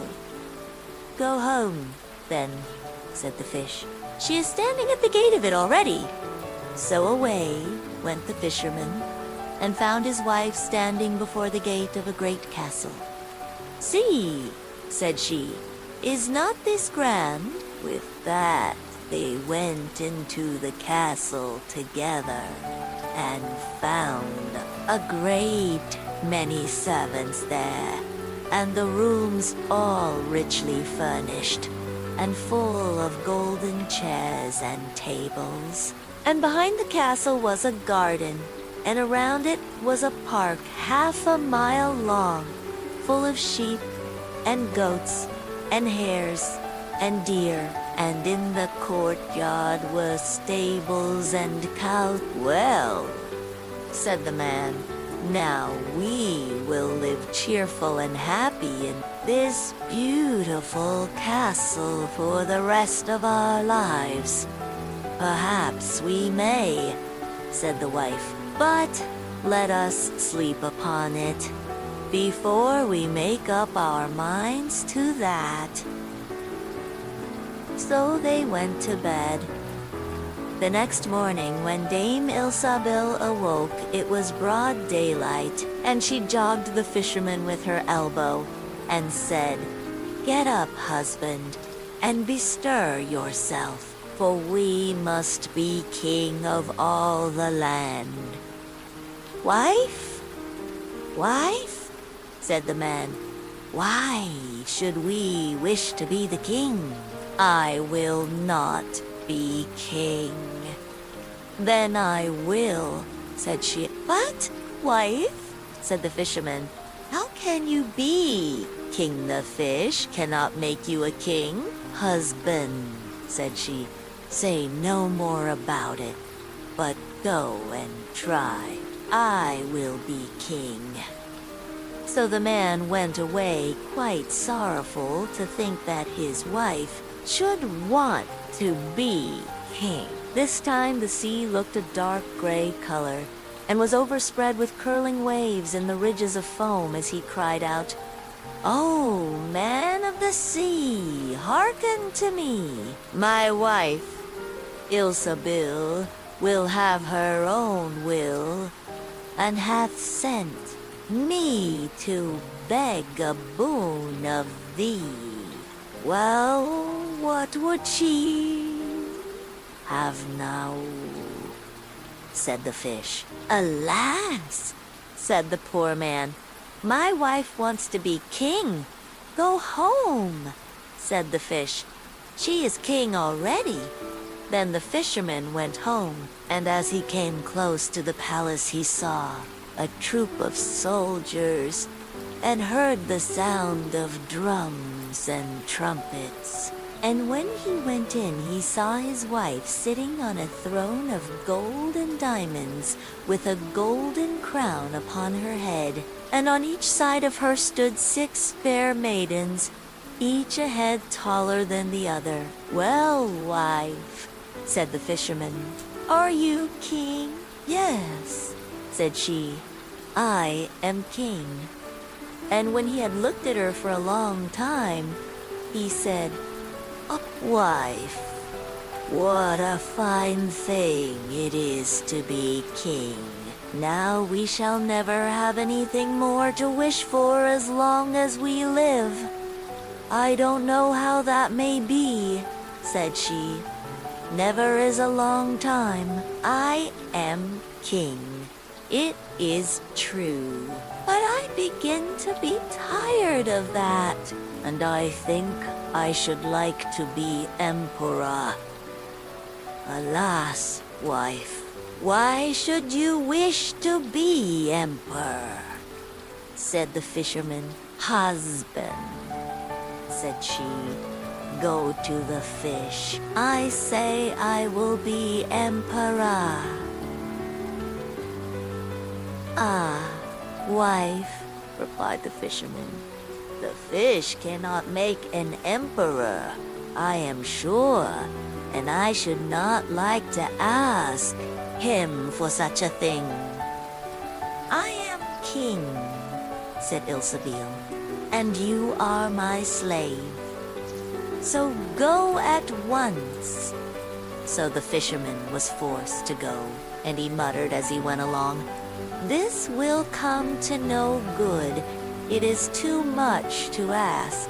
The fish will be tired at last, and then we shall be sorry for what we have done." He soon came to the seashore, and the water was quite black and muddy, and a mighty whirlwind blew over the waves and rolled them about.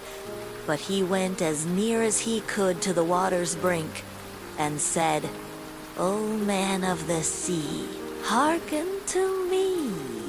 My wife, Ilsebil, will have own will, and hath sent me to beg a boon of thee." "What would she have now?" said the fish. "Ah," said the fisherman, "she wants to be emperor." "Go home," said the fish. "She is emperor already." So he went home again, and as he came near, he saw his wife Ilsebil sitting on a very lofty throne made of solid gold, with a great crown on her head, full 2 yards high. And on each side of her stood her guards and attendants in a row, each one smaller than the other, from the tallest giant down to a little dwarf no bigger than my finger. And before her stood princes and dukes and earls.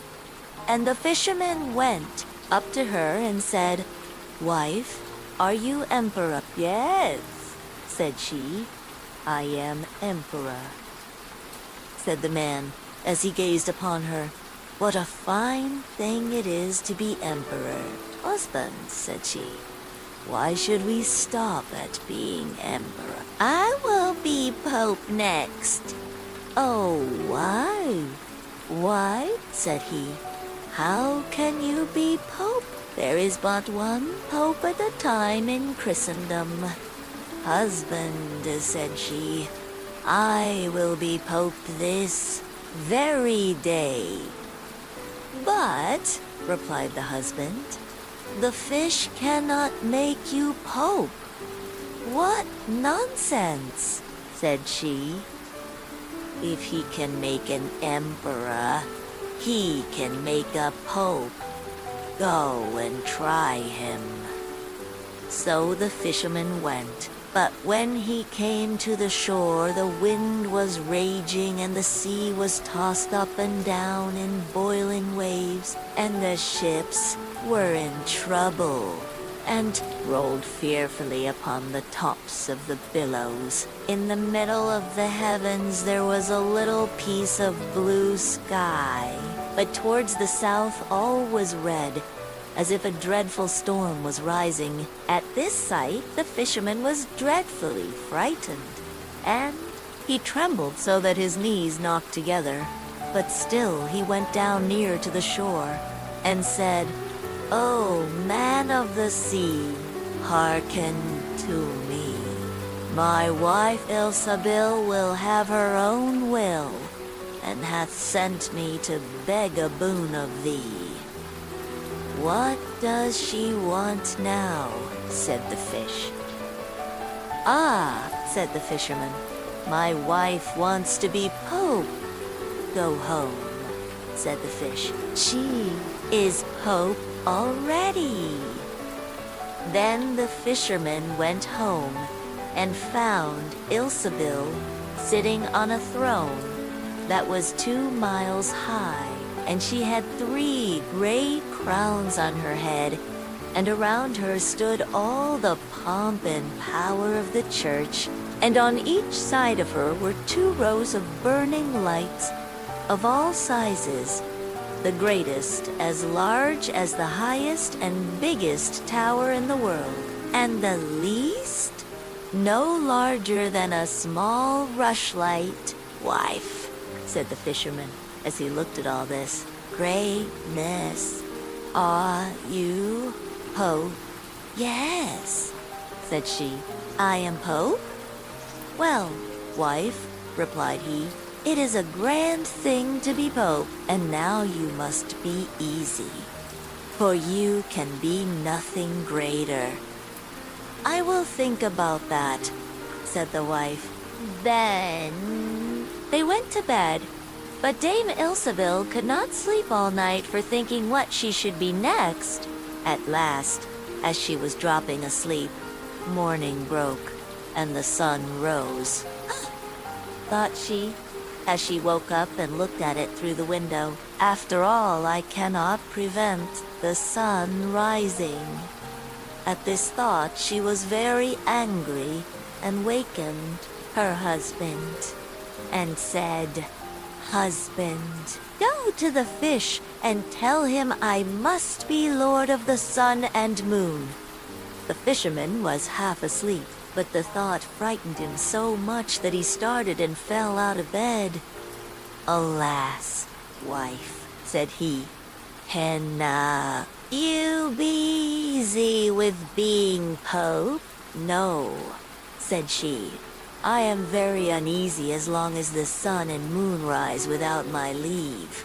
Go to the fish at once." Then the man went shivering with fear, and as he was going down to the shore, a dreadful storm arose, so that the trees and the very rocks shook, and all the heavens became black with stormy clouds, and the lightnings played, and the thunders rolled, and you might have seen in the sea great black waves swelling up like mountains with crowns of white foam upon their heads. And the fisherman crept towards the sea and cried out as well as he could, "O man of the sea, hearken to me.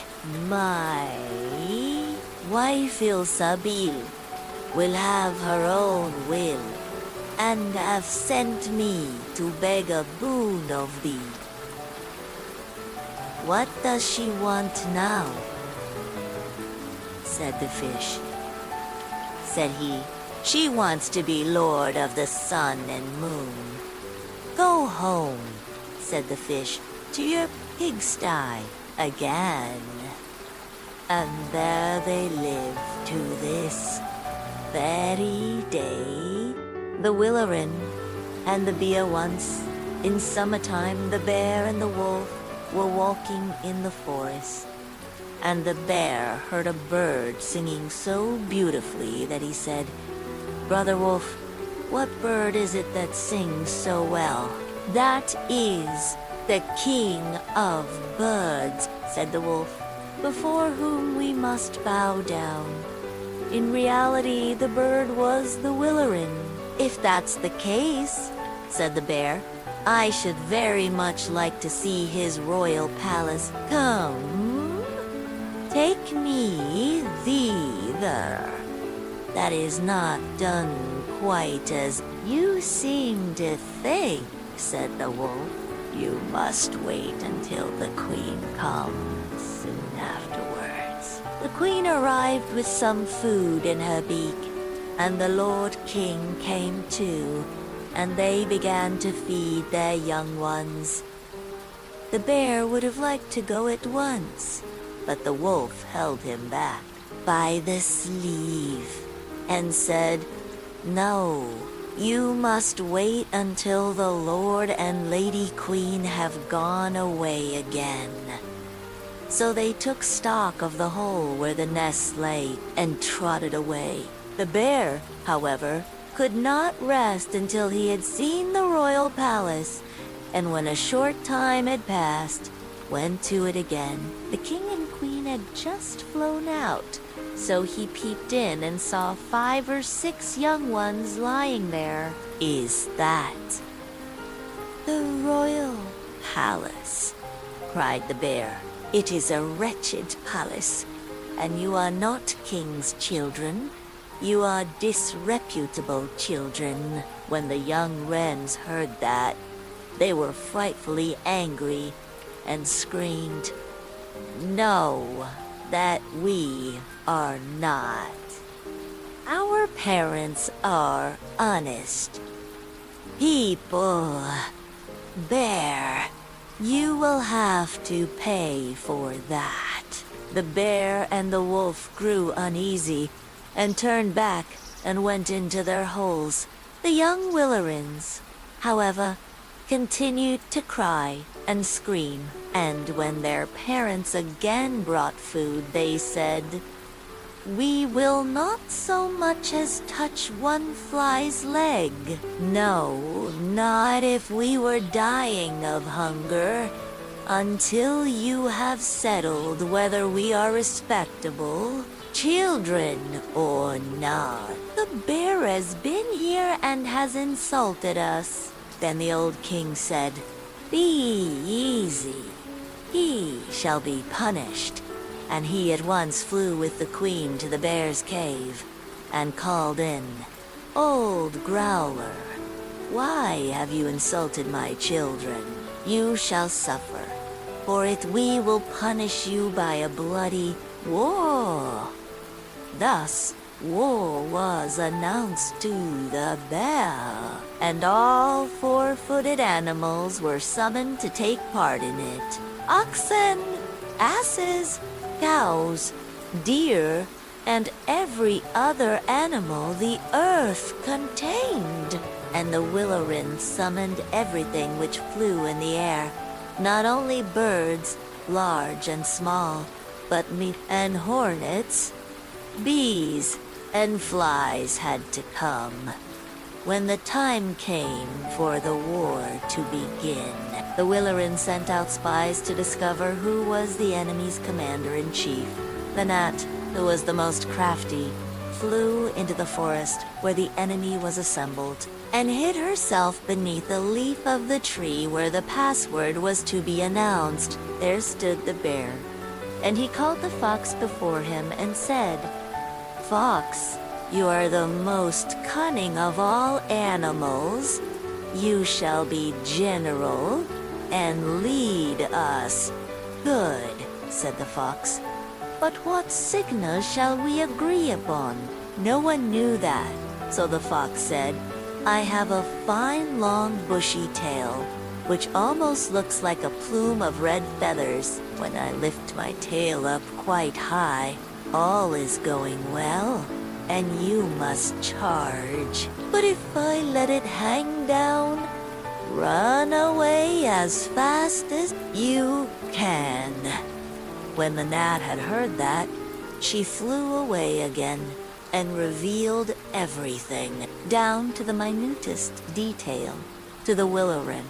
When day broke and the battle was to begin, all the 4-footed animals came running up with such a noise that the earth trembled. The Willorin with his army also came flying through the air with such a humming and worry and swarming that everyone was uneasy and afraid, and on both sides they advanced against each other. But the Willorin sent down the hornet with orders to settle beneath the fox's tail and sting with all his might. When the fox felt the first sting, he started so that he lifted one leg from pain, but he bore it and still kept his tail high in the air. At the second sting, he was forced to put it down for a moment. At the third, he could hold out no longer, screamed, and put his tail between his legs. When the animals saw that, they thought all was lost and began to flee, each into his hole. And the birds had won the battle. Then the king and queen flew home to their children and cried, "Children, rejoice, eat and drink to your heart's content. We have won the battle." But the young wren said, "We will not eat yet. The bear must come to the nest and beg for pardon and say that we are honorable children. Before we will do that." Then the willow wren flew to the bear's hole and cried, "Growler, you are to come to the nest, to my children, and beg their pardon, or else every rib of your body shall be broken." So the bear crept thither in the greatest fear and begged their pardon. And now, at last, the young wrens were satisfied and sat down together and ate and drank and made merry till quite late into the night.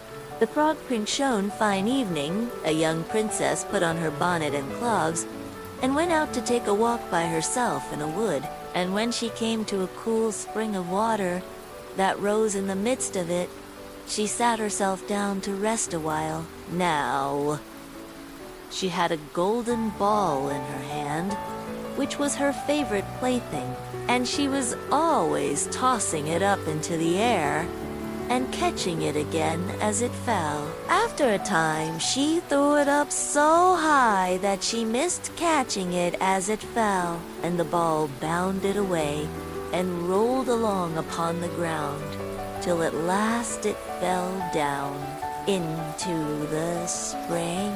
The princess looked into the spring after her ball, but it was very deep, so deep that she could not see the bottom of it. Then she began to bewail her loss, and said, "Alas, if I could only get my ball again, I would give all my fine clothes and jewels, and everything that I have in the world." Whilst she was speaking, a frog put its head out of the water, and said, "Princess, why do you weep so bitterly?" "Alas," said she, "what can you do for me, you nasty frog? My golden ball has fallen into the spring."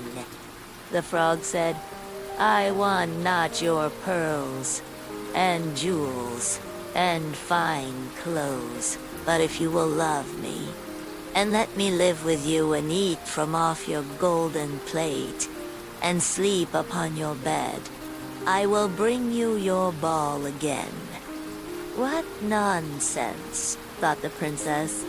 "This silly frog is talking. He can never even get out of the spring to visit me, so he may be able to get my ball for me, and therefore I will tell him he shall have what he asks."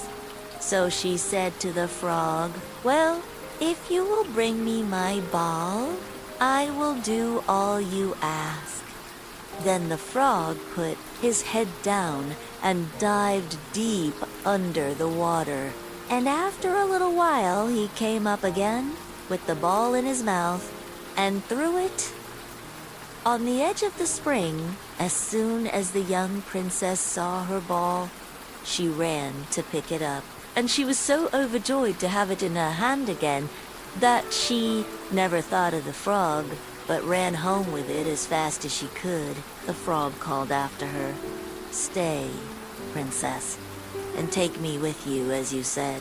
But she did not stop to hear a word. The next day, just as the princess had sat down to dinner, she heard a strange noise tap, lash. Flashes, if something was coming up the marble staircase. And soon afterwards there was a gentle knock at the door, and a little voice cried out and said, "Open the door, my princess dear. Open the door to thy true love here. And mind the words that thou and I said by the fountain cool in the greenwood shade." Then the princess ran to the door and opened it, and there she saw the frog, whom she had quite forgotten. At this sight, she was sadly frightened, and shut the door as fast as she could, came back to her seat. The king, her father, seeing that something had frightened her, asked her what was the matter. "There is a nasty frog," said she, at the door, "that lifted my ball for me out of the spring this morning. I told him that he should live with me here, thinking that he could never get out of the spring. But there he is at the door, and he wants to come in." While she was speaking, the frog knocked again at the door and said, "Open the door, my princess dear. Open the door to thy true love here, and mind the words that thou and I said by the fountain cool in the greenwood shade." Then the king said to the young princess, "As you have given your word, you must keep it. So go and let him in." She did so, and the frog hopped into the room, and then straight, tap-lash-plash from the bottom of the room to the top, till he came up close to the table where the princess sat. "Pray, lift me upon chair," said he to the princess, "and let me sit next to you." As soon as she had done this, the frog said, "Put your plate nearer to me, that I may eat out of it." This she did, and when he had eaten as much as he could, he said, "Now I am tired. Carry me upstairs and put me into your bed." And the princess, though very unwilling, took him up in her hand and put him upon the pillow of her own bed, where he slept all night long. As soon as it was light, he jumped up, hopped downstairs, and went out of the house. "Now then," thought the princess, "at last he is gone, and I shall be troubled with him no more." But she was mistaken, for when night came again, she heard the same tapping at the door, and the frog came once more and said, "Open the door, my princess dear. Open the door to thy true love here, and mind the words that thou and I said by the fountain cool in the greenwood shade." And when the princess opened the door, the frog came in and slept upon her pillow as before, till the morning broke. And the third night he did the same. But when the princess awoke on the following morning, she was astonished to see, instead of the frog, a handsome prince, gazing on her with the most beautiful eyes she had ever seen, and standing at the head of her bed. He told her that he had been enchanted by a spiteful fairy, who had changed him into a frog, and that he had been fated so to abide till some princess should take him out of the spring, and let him eat from her plate, and sleep upon her bed for 3 nights. "You," said the prince, "have broken his cruel charm, and now I have nothing to wish for but that you should go with me into my father's kingdom, where I will marry you and love you as long as you live. The young princess, Yume, be sure was not long in saying yes to all this." And as they spoke, a gay coach drove up, with 8 beautiful horses, decked with plumes of feathers and a golden harness, and behind the coach rode the prince's servant, faithful Heinrich, who had bewailed the misfortunes of his dear master during his enchantment so long and so bitter that his heart had well nigh burst. They then took leave of the king, and got into the coach with 8 horses, and all set out, full of joy and merriment, for the prince's kingdom, which they reached safely, and there they lived happily a great many years. Cat and mouse in partnership. Sorenka had made the acquaintance of a mouse and had said so much to her about the great love and friendship she felt for her, that at length the mouse agreed that they should live and keep house together. "But we must make a provision for winter, or else we shall suffer from hunger," said the cat. "And you, little mouse, cannot venture everywhere, or you will be caught in a trap some day." The good advice was followed, and a pot of fat was bought, but they did not know where to put it. At length, after much consideration, the cat said, "I know no place where it will be better stored up than in the church. For no one dares take anything away from there. We will set it beneath the altar, and not touch it until we are really in need of it." So the pot was placed in safety, but it was not long before the cat had a great yearning for it, and said to the mouse, "I want to tell you something.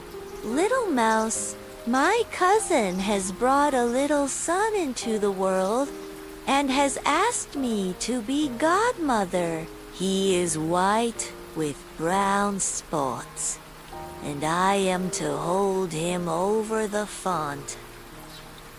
At the christening, let me go out today, and you look after the house by yourself."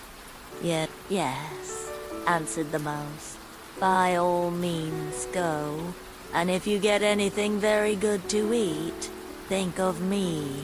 I should like a drop of sweet red christening wine myself."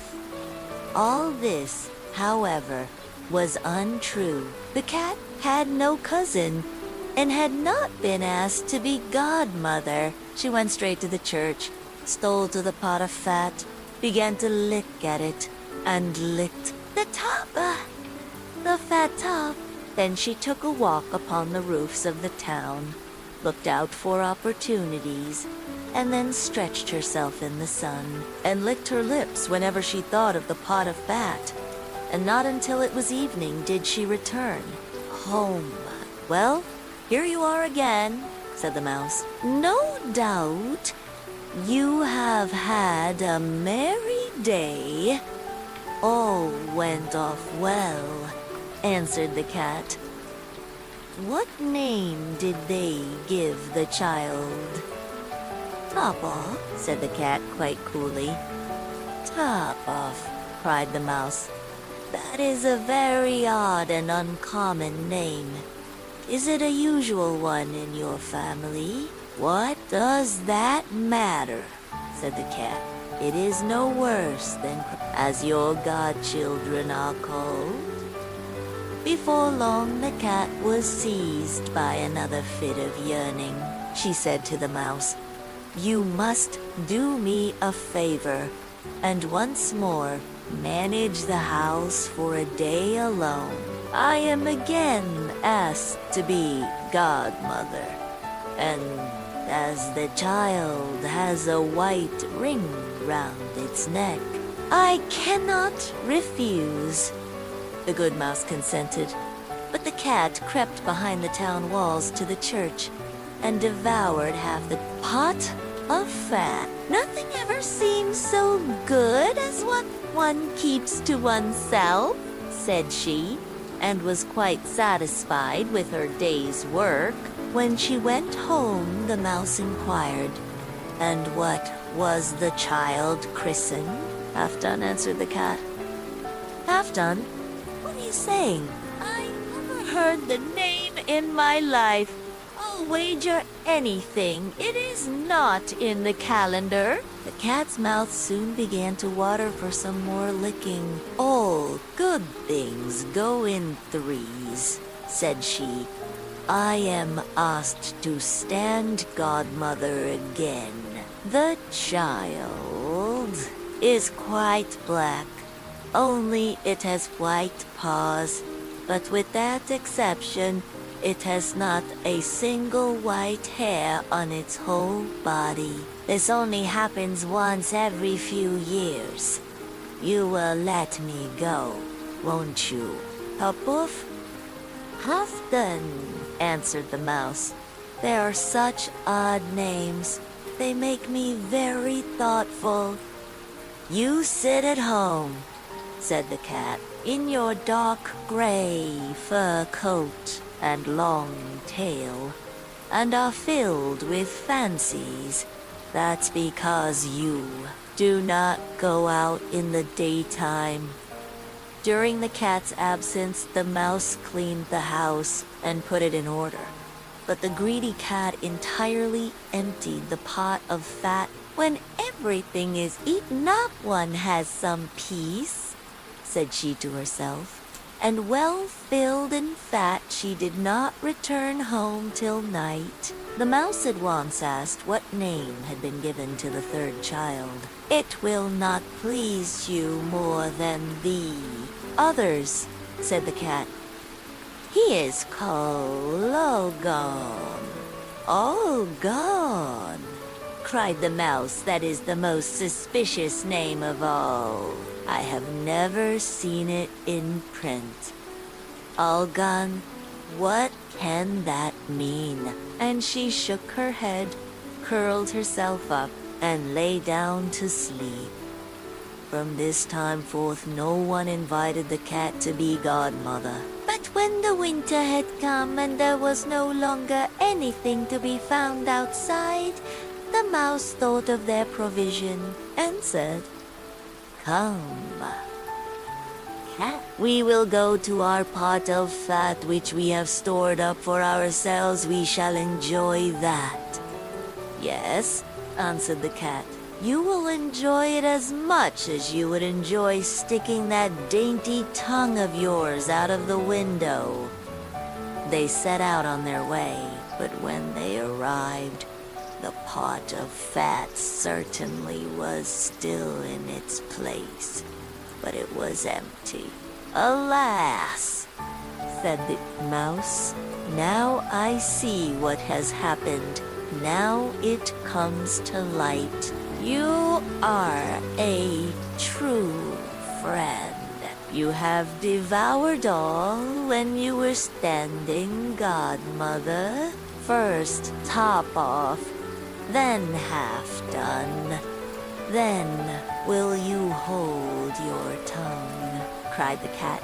"One word more, and I will eat you too." Algon was already on the poor mouse's lips. Scarcely had she spoken it before the cat sprang on her, seized her, and swallowed her down. Verily, that is the way of the world. The goose girl king of a great land died, and left his queen to take care of their only child. This child was a daughter who was very beautiful, and her mother loved her dearly and was very kind to her. And there was a good fairy, too, who was fond of the princess and helped her mother to watch over her. When she grew up, she was betrothed to a prince who lived a great way off.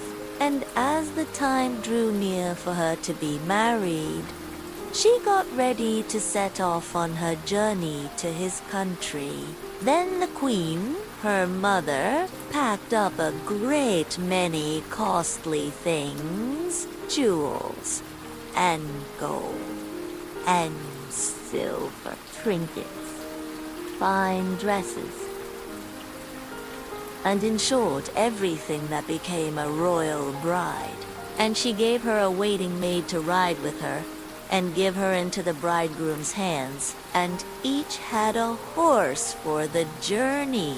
Now the princess's horse was the fairy's gift, and it was called Falada, and could speak. When the time came for them to set out, the fairy went into her bedchamber and took a little knife and cut off a lock of her hair and gave it to the princess and said, "Take care of it, dear child, for it is a charm that may be of use to you on the road." Then they all took a sorrowful leave of the princess, and she put the lock of hair into her bosom, got upon her horse, and set off on her journey to her bridegroom's kingdom.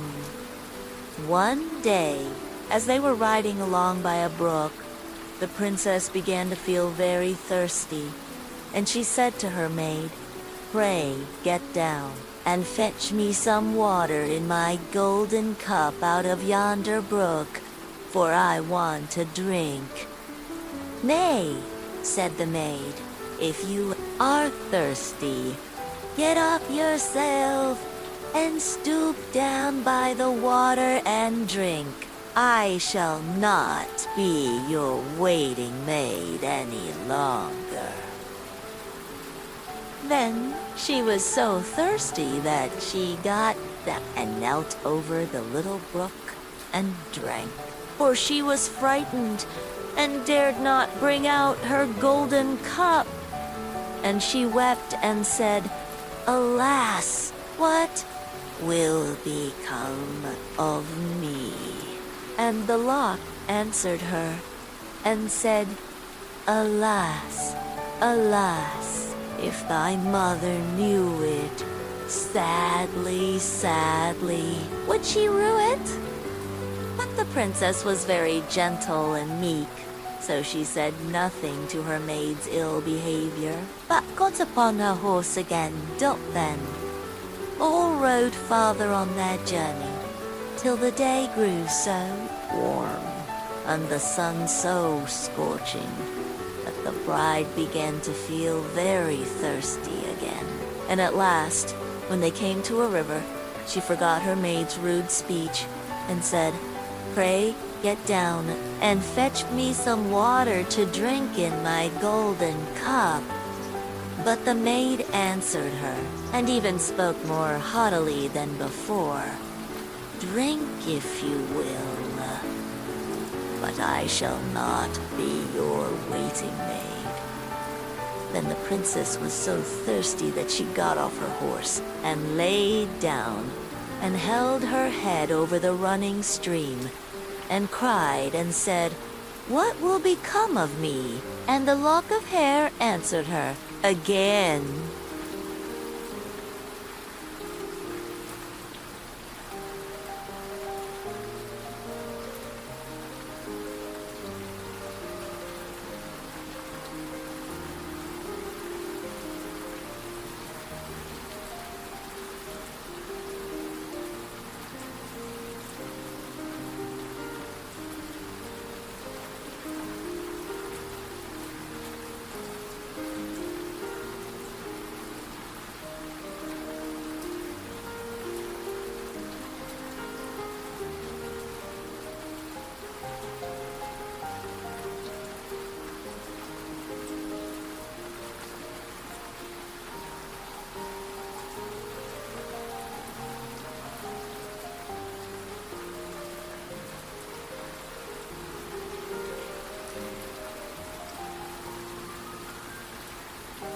thy mother knew it.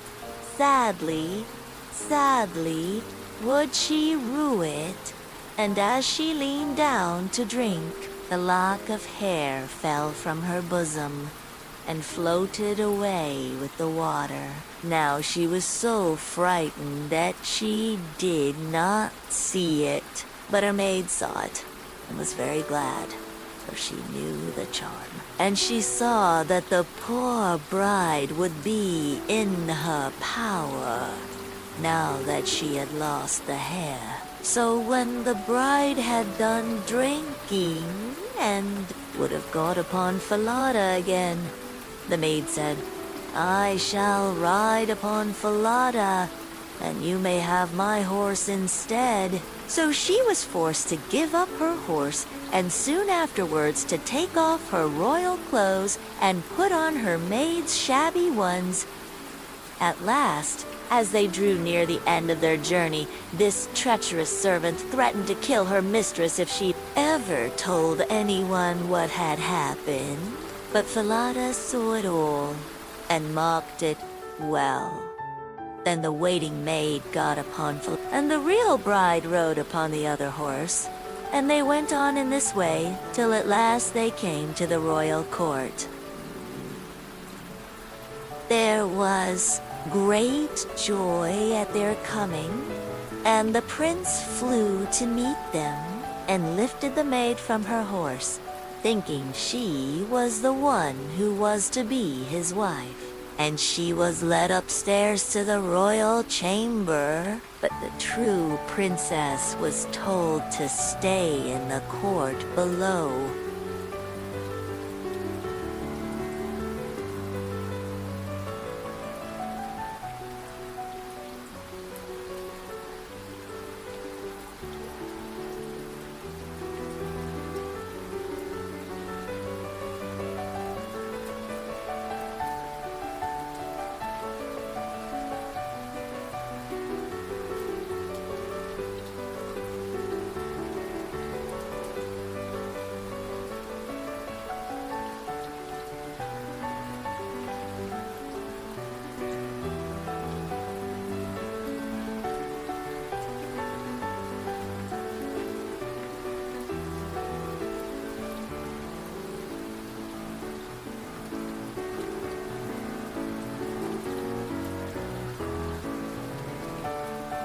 So he amused himself by sitting at his kitchen window, looking at what was going on. And he saw her in the courtyard, as she looked very pretty and too delicate for a waiting maid.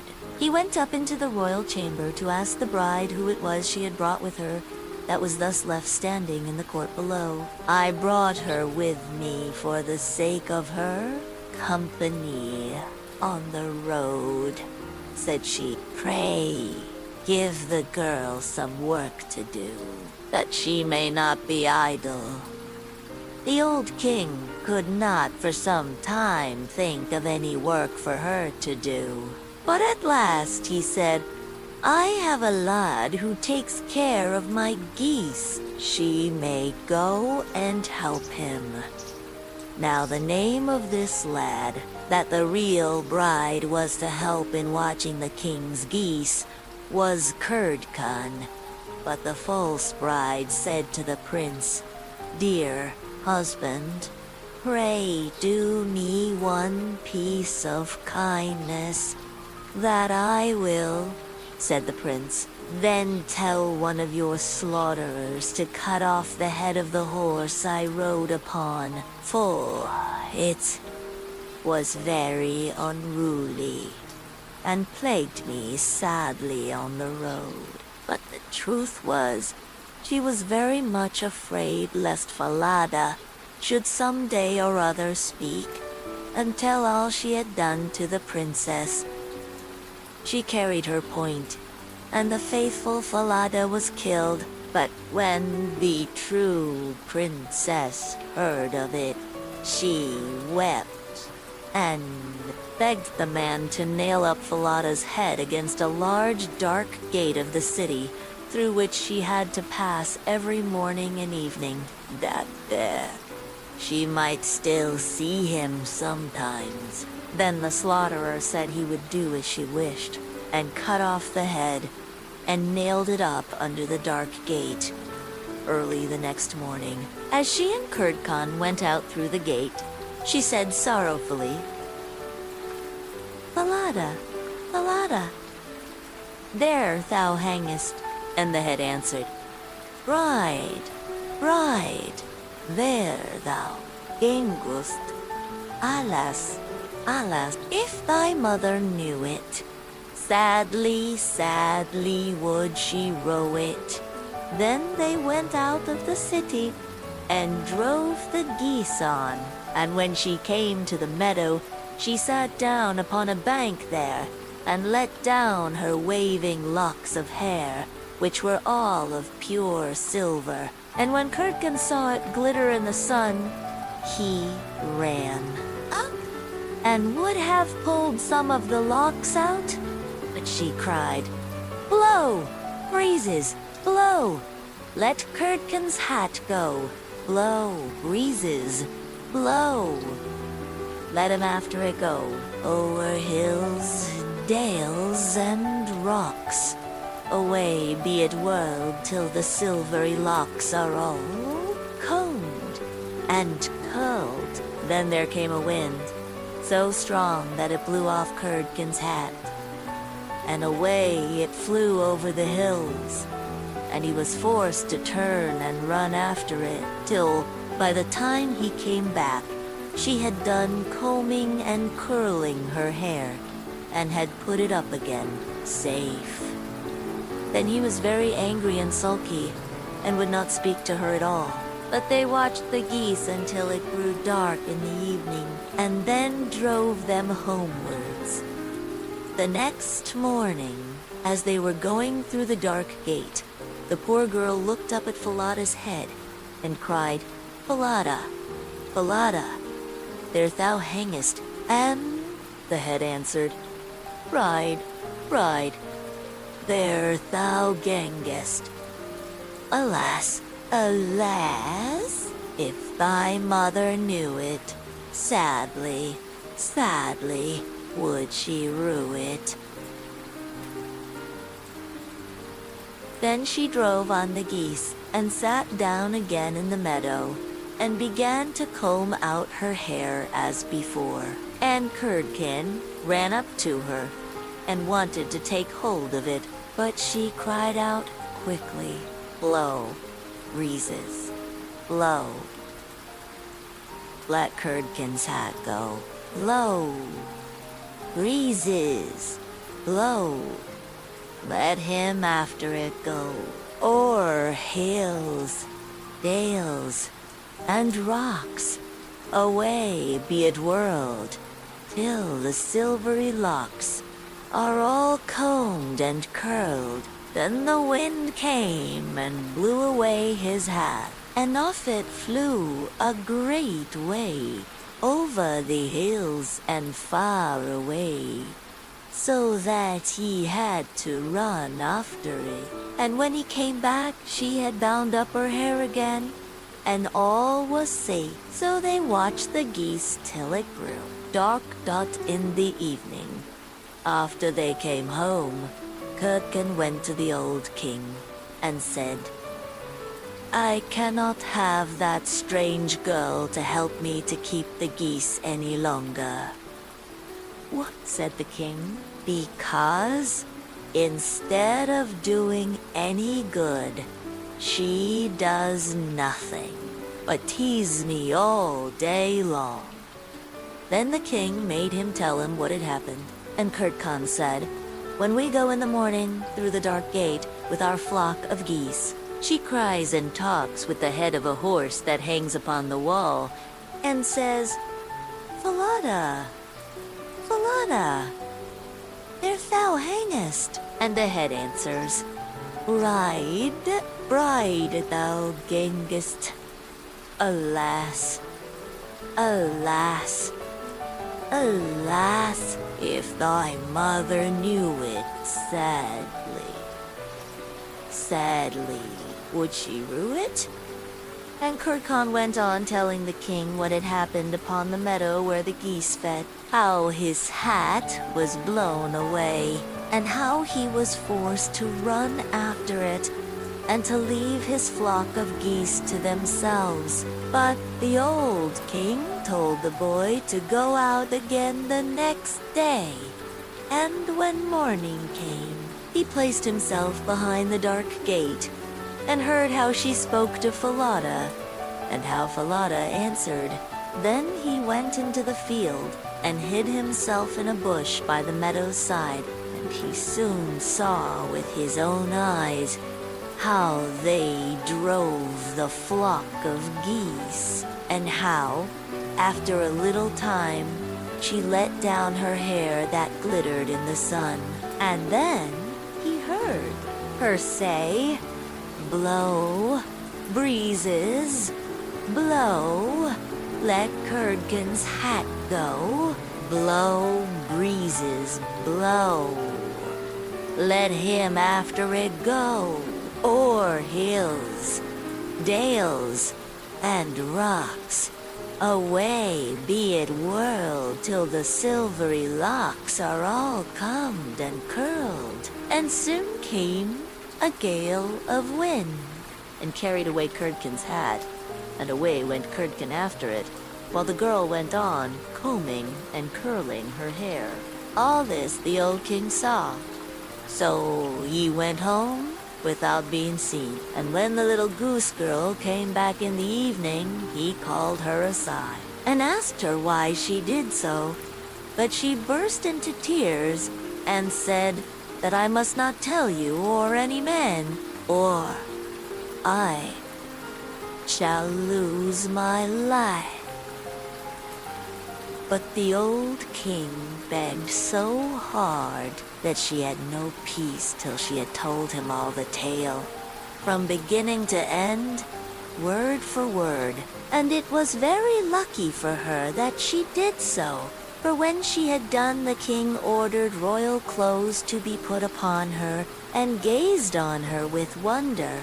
She was so beautiful. Then he called his son, and told him that he had only a false bride, for that she was merely a waiting maid, while the true bride stood by. And the young king rejoiced when he saw her beauty, and heard how meek and patient she had been. And without saying anything to the false bride, the king ordered a great feast to be got ready for all his court. The bridegroom sat at the top, with the false princess on one side and the true one on the other. But nobody knew her again, for her beauty was quite dazzling to their eyes, and she did not seem at all like the little goose girl, now that she had her brilliant dress on. When they had eaten and drank, and were very merry, the old king said he would tell them a tale. So he began, and told all the story of the princess, as if it was one that he had once heard. And he asked the true waiting maid what she thought ought to be done to anyone who would behave thus. "Nothing better," said this false bride, "than that she should be thrown into a cask, stuck round with sharp nails, and that 2 white horses should be put to it, and should drag it from street to street till she was dead.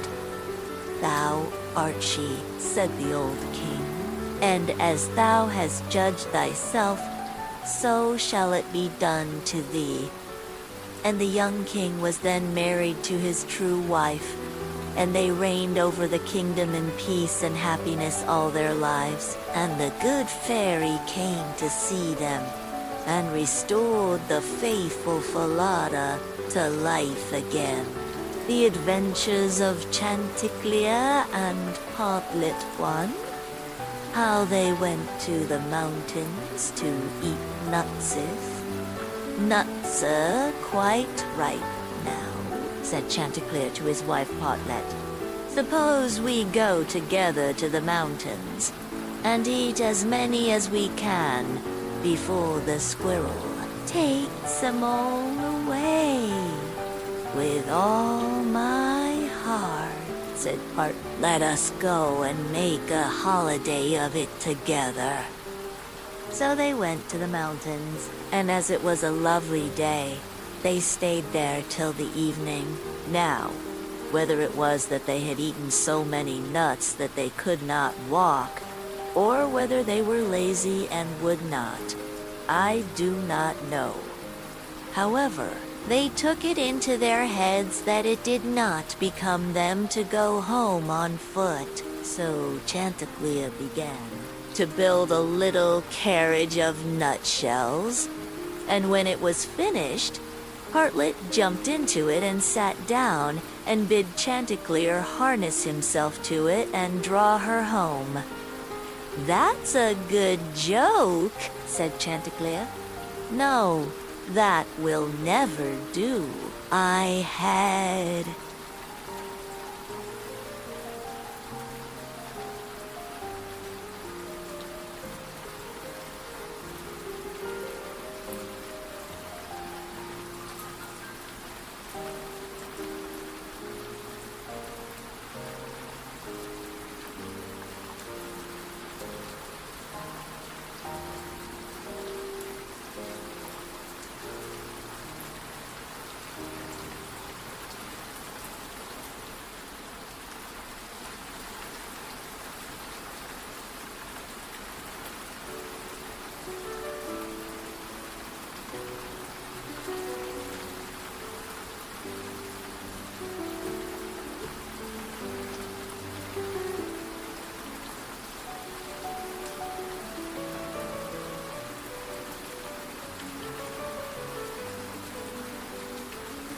"Rather by half, walk home.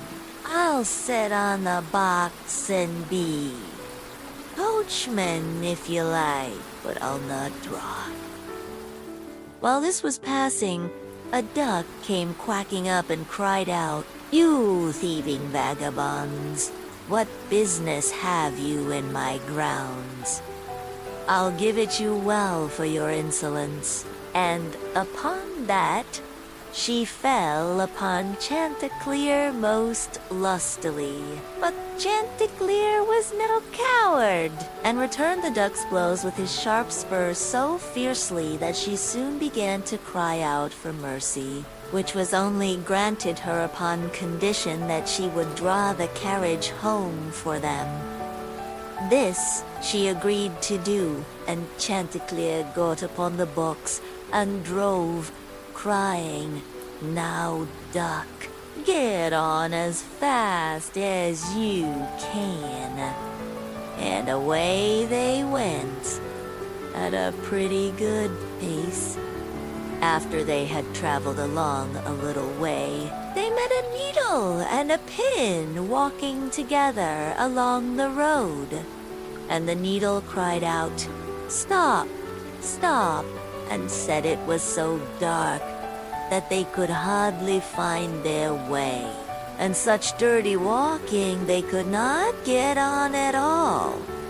He told them that he and his friend, the pin, had been at a public house a few miles off, and had sat drinking till they had forgotten how late it was. He begged, therefore, that the travelers would be so kind as to give them a lift in their carriage, Chanticleer observing that they were but thin fellows, and not likely to take up much room, told them they might ride, but made them promise not to dirty the wheels of the carriage in getting in, nor to tread on Partlet's toes.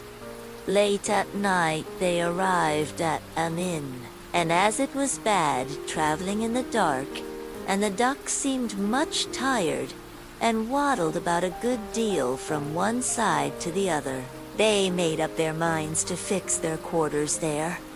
But the landlord at first was unwilling, and said his house was full, thinking they might not be very respectable company.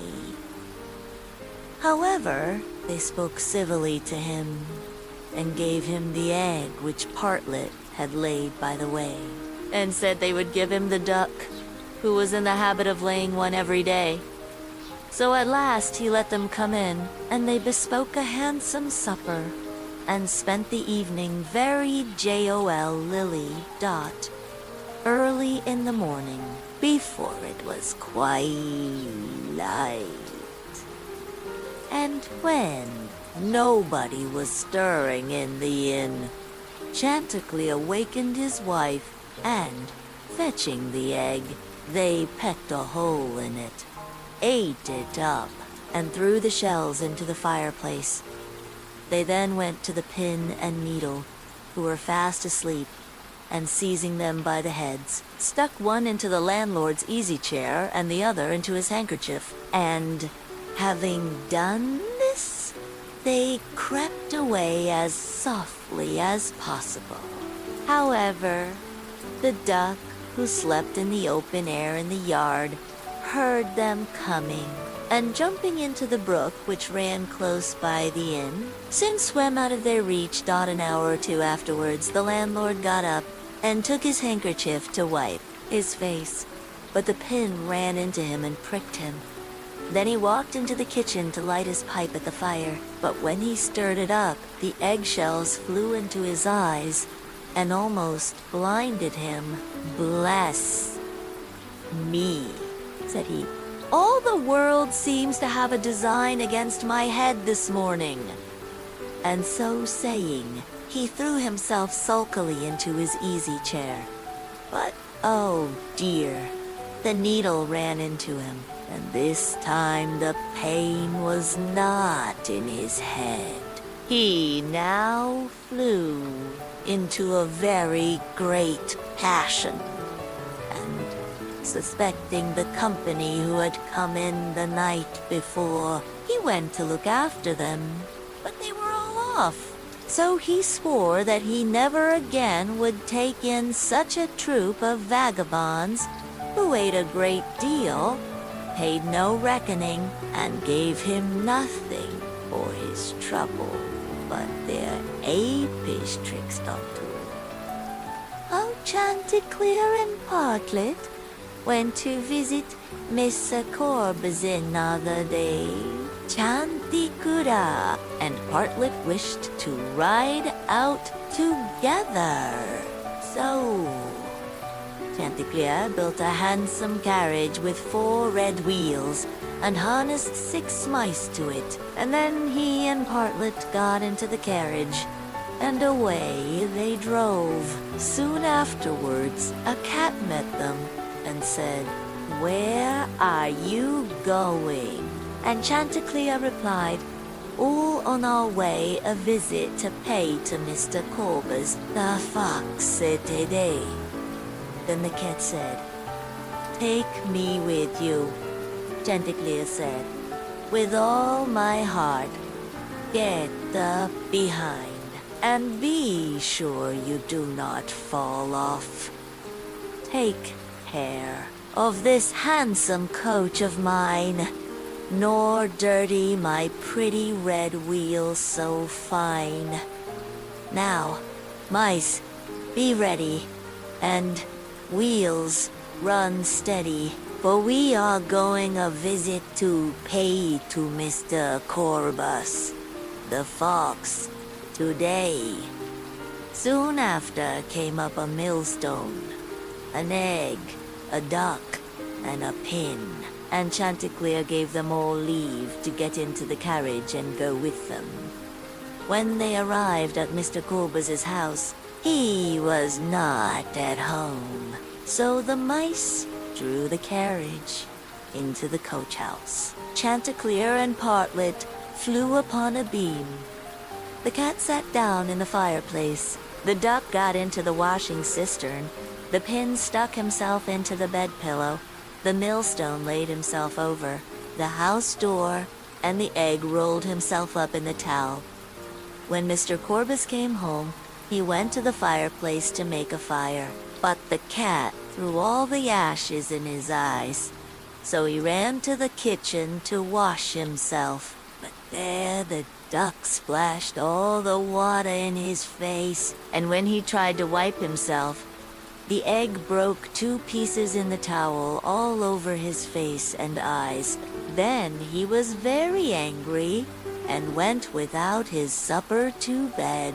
But when he laid his head on the pillow, the pin ran into his cheek. At this, he became quite furious, and, jumping up, would have run out of the house. But when he came to the door, the millstone fell down on his head and killed him on the spot. 3. How Partlet died and was buried, and how Chanticleer died of Griffin. The day Chanticleer and Partlet agreed to go again to the mountains to eat nuts, and it was settled that all the nuts which they found should be shared equally between them. Now, Partlet found a very large nut, but she said nothing about it too. Chanticleer and kept it all to herself. However, it was so big that she could not swallow it, and it stuck in her throat. Then she was in a great fright, and cried out to Chanticleer, "Pray, run as fast as you can, and fetch me some water, or I shall be choked." Chanticleer ran as fast as he could to the river, and said, "River, give me some water, for Partlet lies in the mountain, and will be choked by a great nut." The river said, "Run first to the bride, and ask her for a silken cord to draw up the water." Chanticleer ran to the bride, and said, "Bride, you must give me a silken cord, for then the river will give me water, and the water I will carry to Part, who lies on the mountain and will be choked by a great nut." But the bride said, "Run first, and bring me my garland that is hanging on a willow in the garden." Then Chanticleer ran to the garden, and took the garland from the bough where it hung, and brought it to the bride. And then the bride gave him the silken cord, and he took the silken cord to the river, and the river gave him water, and he carried the water to Pot. But in the meantime she was choked by the great nut, and lay quite dead, and never moved any more. Then Chanticleer was very sorry, and cried bitterly, and all the beasts came and wept with him over poor Partlet, and 6 mice built a little hearse to carry her to her grave. And when it was ready, they harnessed themselves before it, and Chanticleer drove them. On the way they met the fox. "Where are you going, Chantic?" said he. "To bury my Partlet," said the other. "May I go with you?" said the fox. "Yes, but you must get up behind, or my horses will not be able to draw you."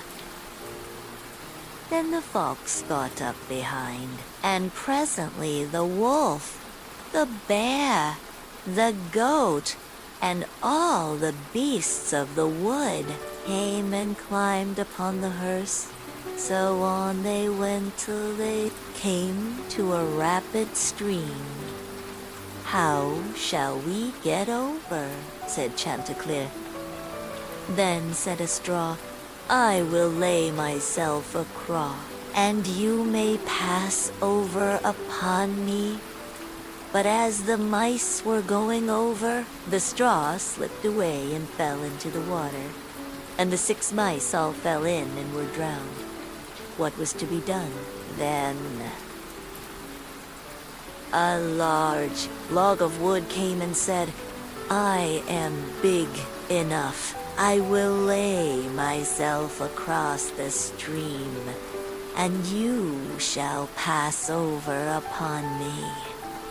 So he laid himself down, but they managed so clumsily that the log of wood fell in and was carried away by the stream. Then a stone, who saw what had happened, came up and kindly offered to help poor Chanticleer by laying himself across the stream. And this time he got safely to the other side with the hearse and managed to get Partlet out of it. But the fox and the other mourners who were sitting behind were too heavy and fell back into the water and were all carried away by the stream and drowned. Thus Chanticleer was left alone with his dead Partlet, and having dug a grave for her, he laid her in it and made a little hillock over her. Then he sat down by the grave and wept and mourned till at last he died too, and so were dead.